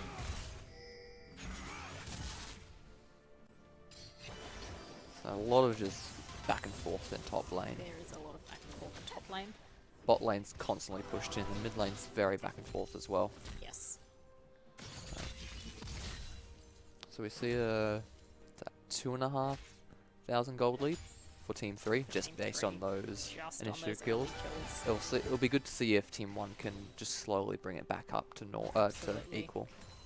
We do have the Arculantos sitting there, but unfortunately the Sona and the Seraphine are just too pushed up for a gank at the moment. We do have the hook coming in onto the Seraphine and the stun onto the Seraphine. We do have Exhaust comes Arculantos out. coming in for a gank. No, not enough to get onto the Seraphine. It's a minion, and The poor Pike very low at the moment. so it's the Ignite traded for the exhaust, but apart from that, We do everyone's get good. first dragon onto the blue side. Uncontested. The amount of healing coming from that bot lane though would drive me absolutely nuts. I can see the healing and shielding The healing and shielding. kept her alive through the Ignite, Oh so yeah, it did. I would be highly disappointed if I didn't see anti-heal built by someone. Blue team has Oh yeah, slain the that's dragon. definitely. First Drake slain. That's a super cute overlay. Oh my goodness. Happy little dragon. Dead dragon, but happy nonetheless. So, talking about dragons, we are thankfully not getting a third cloud. Yasuo is dove on. Don't think he's getting out this one alive. Oh, and the Masaki coming through. Surely she secures this. And the stun There it is. securing that kill for Masaki. This is going to be another snow game, or snowball game, I feel. Get some trading. We do have set a level ahead on the Silas.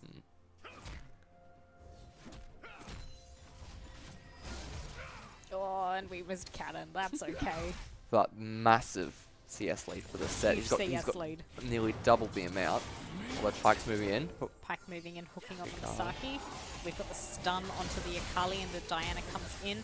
We do have Flashes to away, see but the she goes flash, back but she in. goes back in. Not quite enough damage to get the kill, but we've got the Yasuo on to But the that Sejuani. Pike was low. Pike was incredibly low. Or is this bait? Do we take that? We do take that. Oh, there is nothing that is more annoying than having my back disrupted.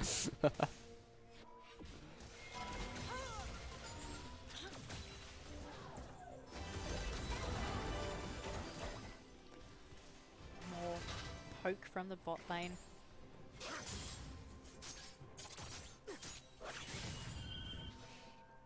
So we're seeing, especially in top and mid, big CS lead, decent sized CS lead so Right. far. Pike's Pike coming in. coming in. Diana's here as well. She has Successful level hook, 6. But we flash and the There it is. Diana ult. Got the Kai'Sa taking out the Seraphine and Kai'Sa ulting in. Do we get ooh, we Very get the nice. Diana onto the Sona. So really great gang by the Diana. Fantastic gank from Diana, giving kills to the Kai'Sa and to the Diana herself. So it is this sort of pressure which we really need to see throughout Yeah, most of the game. absolutely. As we could see, bot lane just constantly pushed in, and they Yes. really need a bit of assistance in, getting that that. shoved out.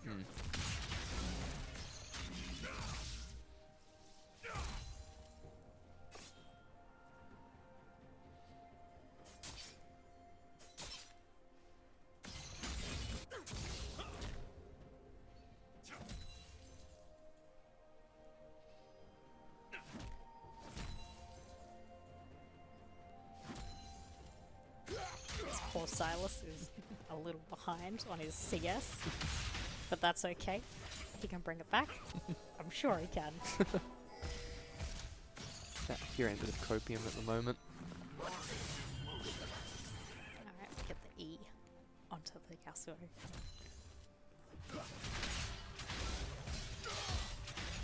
Oh, some fantastic trading up here in top lane. Alright, so Akali's moving down to bot. I don't think they know about it Ooh, yet. We've got a gank coming up top and the flash by the set and ult coming out.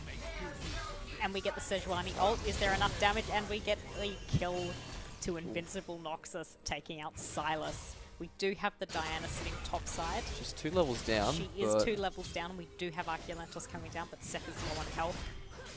I don't think she wins this. I don't think she wins this, you're absolutely right. Or we see the flash come out from the Diana and they choose not to pursue it. But we do have Yasuo's the here. flash from the Yasuo coming in. Do we get the stacks from the Sejuani? Oh, so much damage. But we see the ult, Diana ult coming in. Oh no. Oh, double kill for the set. Do we get to see the 0-10 Yasuo power spike? Let's go. Oh, Pike getting caught out there, taking some serious poke. Got Kai'Sa.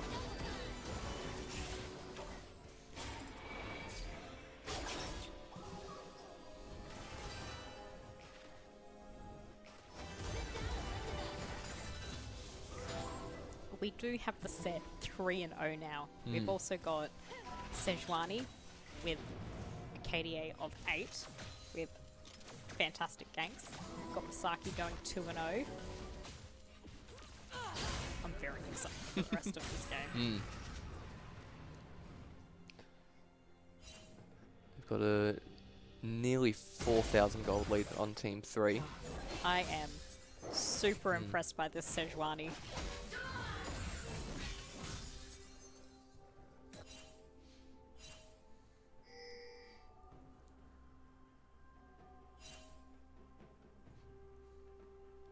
So with the next dragon up, I would expect Team 3 to be moving towards this one at some point. We do have the set on the Herald though, so it could be a potential handshake opportunity here. I would like to see red side given they've got Scuttle on the dragon. However, we do have Sona Seraphine and poor Kai'Sa on our own. We do have Sejuani's here again. Sejuani, oh my god.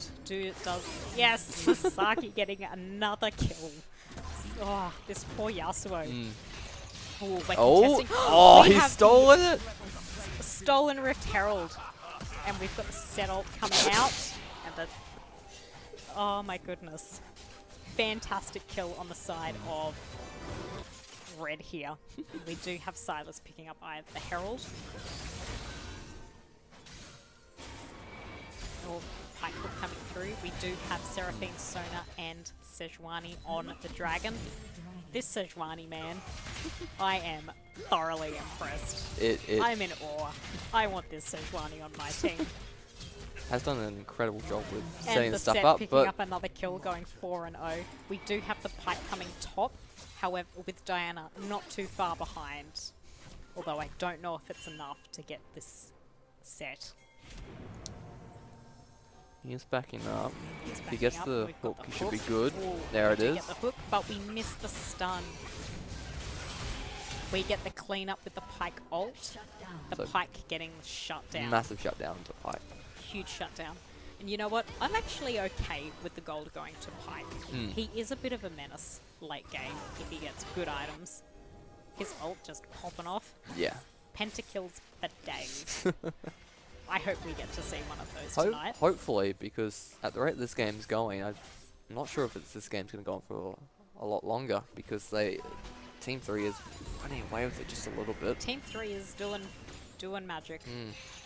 So Herald summoned in mid. I think they just want a bit of pressure. Bit of in pressure this from lane. Masaki, and you know Yeah. what? That's But perfectly reasonable. Sejuani we've got is here Arculentos coming in again. with the Sejuani ult camping mid. Where is the tent? I'm in love with this. So Herald gets all the charge, but I don't like that's not worth it. Sejuani is constantly there, constantly giving pressure in that Yep. lane. The Herald did it's- nothing to stop that. No. We do have the first tower going over to the blue side. Oh, and we've got the ult coming in, stopping that Pike ult, but we do get the stun Ooh. onto the Akali. Pike makes it out. Great We do have the disengage, Diana but- coming in, and we do have the Silas Silas as also well. coming in, jumping on to... Oh, and the Seraphine ult going in. Slicing and dicing both the Seraphine and Sona. Although we've got 3 of them chasing the Masaki. Oh, Ooh. Is it enough Catches to her secure out. it? But we do have the Sejuani coming in. Oh, no. They disengage. They back off. Do So- we get Set taking the tower here? I think so, we do. yeah. Yeah, fantastic work from Set. He is just so fed at the moment. Yasuo's dipping and diving out. I would be too. yeah. We've got a 20 CS lead in top lane. Ooh, we go for the chase. Are we going to secure this? Ooh, do we? Getting a little baited here. We do have the Diana and the Akali coming in. And Diana ult. Yeah. The flash. They're really chasing down They this really are, but poor they Akali. don't have enough damage to take her out. They just don't. She did take some turret shots. The Kai'Sa Q coming in. Got her very low. Just not enough. We have stolen Sejuani ult. So with Sejuani ult as well as the Everfrost, which she Settle has. coming in. Oh, Or catches the there's pike again. Sejuani, but not Sejuani ult. A lot of damage going around, but no deaths just yet.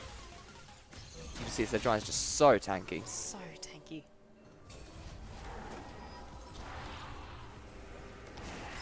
A lot of fighting, but not a lot happening. The Akali E misses, and we do see the Sona flash out. Do we get this tower? I think we do. We've got a nice minion wave. Ooh, Masaki taking damage there. So it's interesting seeing the interactions between the two teams now. We see that the Pike and the Sylas can have a lot of pressure if combined with the absolutely. Kai'Sa. Yep. If they catch one of the squishier targets like the Seraphine or Sona. But the Akali is just such a kill threat and no one has any consistent damage to deal with her. No, and the healing, the double enchanters. Oh my goodness. It's a very, very, like, every single part of the team can revolve around Mizaki to try and keep her alive. Yep, absolutely. Although it surprises me given the nature of Akali as a champion. She's an assassin. Yeah. She's supposed to do the cleanup. However, they are making her the focus of the fight. They are keeping her alive. Yeah, it is a bit interesting, but I think it's just the damage that she outputs is. If you look at the rest of them, if you look at the rest of the team, the set has a bit of kill threat. Obviously, the Sejuani absolutely. can. The Sejuani locking these down. champs down.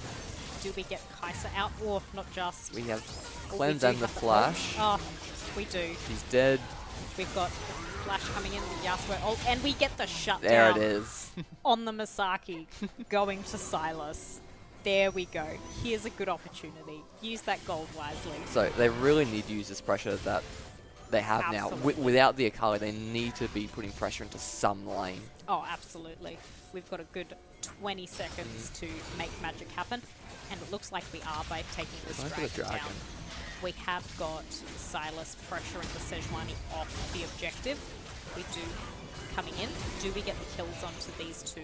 We've got a set TPing behind them, so he might be able to collapse in on them. He might be able to, but do they have enough? We've got the Seraphine ult.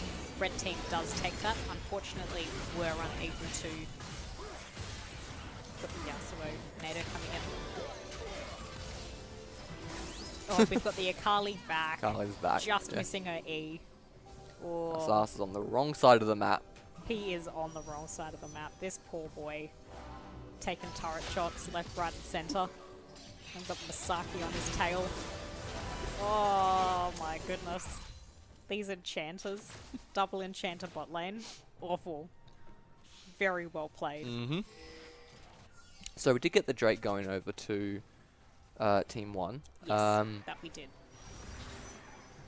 So it stops a bit more of that pressure. We've got but about a 4k gold lead going to Team 3, which is a lot smaller than I expected at this point Oh, in the yeah. game, and how the game was progressed. So, but we did see though that the Akali is killable.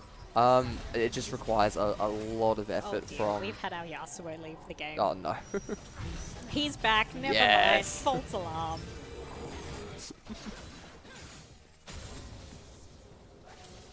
We've got our junglers farming up. We do have the Diana about 30 CS ahead of the Sejuani. However, we have seen more of the Sejuani on the map than we have the Diana. So it's a bit of a balance, but I don't know whether that 30 CS lead is enough of a handshake. We have had the Herald spawn in, and we do have our next Drake spawning in 3 minutes. Oh, this set is just phenomenal. Misses. Taking down the Yasuo, and surely we get the Diana as well. We do. We've got the Diana ult coming in. We've got Kai'Sa ulting in. Oh, big damage in return. Big damage in return, and we get the Pyke's ult. Yoinking onto another kill. another kill. And I believe that was also another shutdown. But we see they're moving 4 people up top to deal with the set. And as a result, they get to drop Herald and take another tower. And this should be an inhibitor gone. I believe so. We've got the first charge from there. I believe we also get the second charge coming through. And if it's not taken out, we yeah, never mind. Shelly's a bit squashed. That's okay. We can live in hope. We can live and hope for a third charge.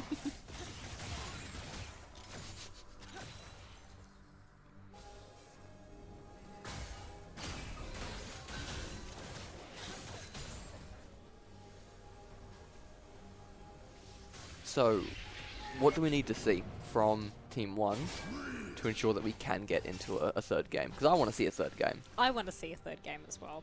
I think we need a really good team fight where we're able to shut down the Masaki. But because of that, we also need to take down Sejuani and one of our enchanters. So we're saying... By the time that's done, and Masaki's swept the team. Yeah. Although, we haven't seen a Dark Seal picked up by Masaki yet, which No. honestly surprises me. Yeah. Oh, Pike's caught out. Flashes. Caught out. Dodges the Sejuani ult. dodged. Should be able to get out of this. Yeah. He makes it out. Or No, unless never no. mind. Does Akali come in for it? Yes. Yes, she does. Kali's moving up, and I think this Yasuo is also dead. I think this Yasuo is one step closer to the 0-10 power spike. We get stacks. Oh, and he makes it out. Never mind. We've got the set teleporting bot lane to go and deal with Silas, who is just taking towers. It's the great jungle chase. We do only have 2 minions coming in. And you know what? The Sejuani's just tanking. Honestly, can heal enough to just tank it to take it.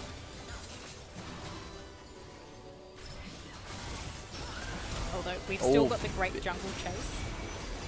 While this happens, we've got Seraphine ult, which was wind walled. I'm not mad, you're mad. So we saw the Diana go in and ult, but Yasuo wasn't in range to follow up on any of it. We've got the Saki coming in. Oh, we she get shut another down? shutdown. Soy gets the shutdown. Gets shot and gets out, but And so many gets out. minions moving in. So many minions moving in. We've got the Sejuani ult onto the Silas, but no, not able to follow up on that. We've got the damage coming from the Kai'Sa onto the set. Oh, it'll just be healed away. We've got the Pyke ult coming in onto the Sejuani. Sejuani ult thrown into the abyss. Missed, unfortunately. We do have the stopwatch coming in from the Silas. Silas flashing out, but still going back in and playing for the set. We've got the Yasuo ult coming in. The Kai'Sa, the Pyke taking out Seraphine. Got to get those stacks. Got to print that money. Another kill for the Sejuani. Fantastic. But Silas shuts down the Sejuani.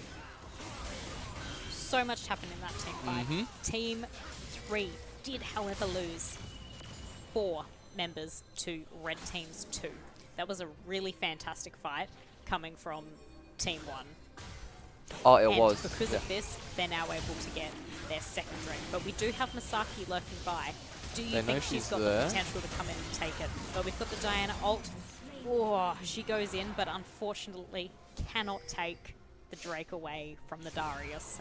So that fight Darius from Darius. was absolutely essential. Oh, Team yeah. 3 are so close to winning this Yeah. one. We've now only got about a 1k gold lead Hmm. to Team 3. which is fantastic. That They've is closed massive. that Yeah. really quickly with those shutdowns of the key players. We've now only got 2 of the bounties up, and they're actually on Team 1. This is Oh, that's not fair. So this right now is a prime time for Team 1 to pull it together and bring the game back, because there is definitely potential. Once again, like you said, the gold lead is minimal at this point, so they have the items to be able to do, to be able to fight, but they've really got to deal with the Akali, find a way to separate her early on, because if they don't fight right now, then turret's going to be gone, and it's going to be game. We've got the Seraphine ult coming out. Oh, we've got the Diana ult coming in. We do get Set shutting down the Kai'Sa. We get double kill from Set, chasing down that Diana. Oh, but the Pike stun and Saki killing the Sylas. We've got the Pike killing the Set. Currently 2v3, so but the turret's gone. We've got the turret gone. I think they just end it here. Oh, we've got the Akali E missing, but oh, the stopwatch. That would have been... Oh. So, the inhibitor has... And the double there kill. it is. Oh, the inhibitor did respawn. We've got Sona. So Kai'Sa's coming up in a few seconds, as is Sylas and Yasuo, but I don't think they're going to be able to push them away. We do have Sona low, and Misaki's about half health. She did miss her E. They have to back off for now, leaving an open nexus. Oh my goodness. We do... Oh, there were no wards left in the base. Set can't TP in to the base. For a cheeky backdoor.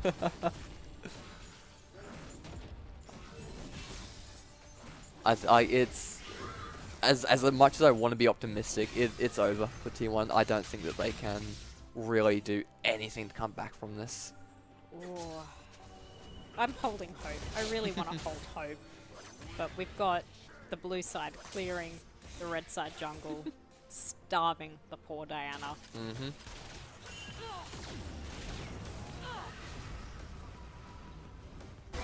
have just seen Kai'Sa pick up a red buff though, so we hold hope.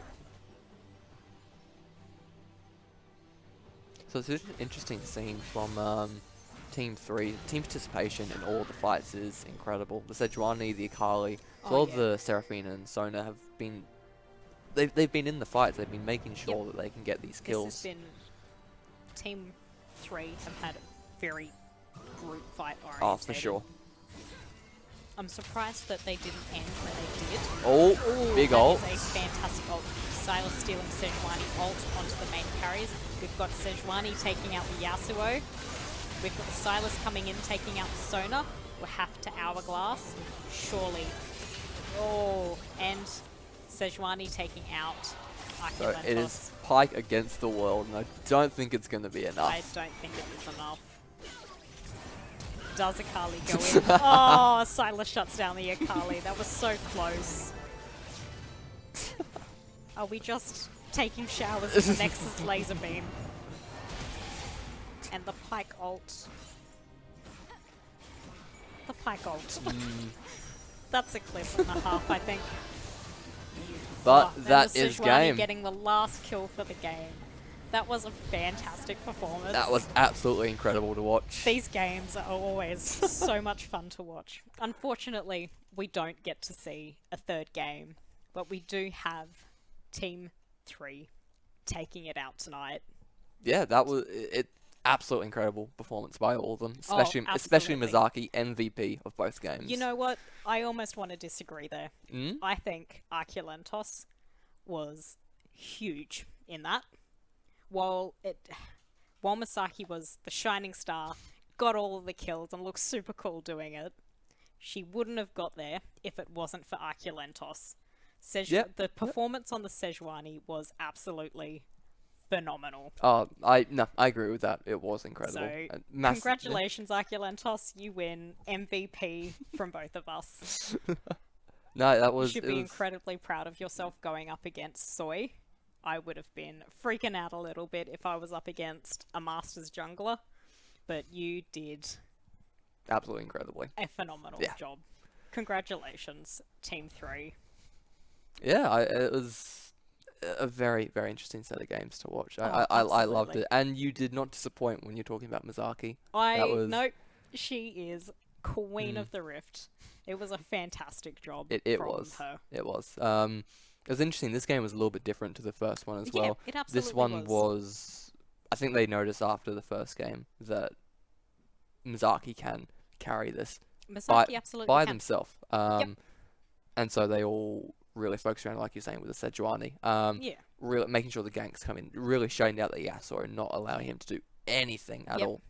We didn't get to that 0-10 power spike We though. didn't, I was no. hoping for that. But nonetheless, it was still fantastic. We finally got to see some shutdowns onto Misaki. Yep. Much needed, putting gold into the pockets of Team 1. Yeah. It always comes down just to execution. Execution, all this sort of absolutely, stuff. and Pack had a few of those good ones. It was good. No, it was incredible. Yep. It was incredible. But unfortunately, no third game. No third game. So congratulations again to Team 3 for taking out the winning position of UQLoL's Jungle Juice tournament for the Open Division. We look forward to seeing you and Team 4 having drinks in the Red Room. I know I'll be excited because I get those free drinks too. Alrighty. I think we're going to wrap up the stream here. Thanks everyone for tuning in. Thanks for joining us. We hope to see you next tournament. Yeah, hope so. Alrighty. We'll leave it here. See ya. Bring it down.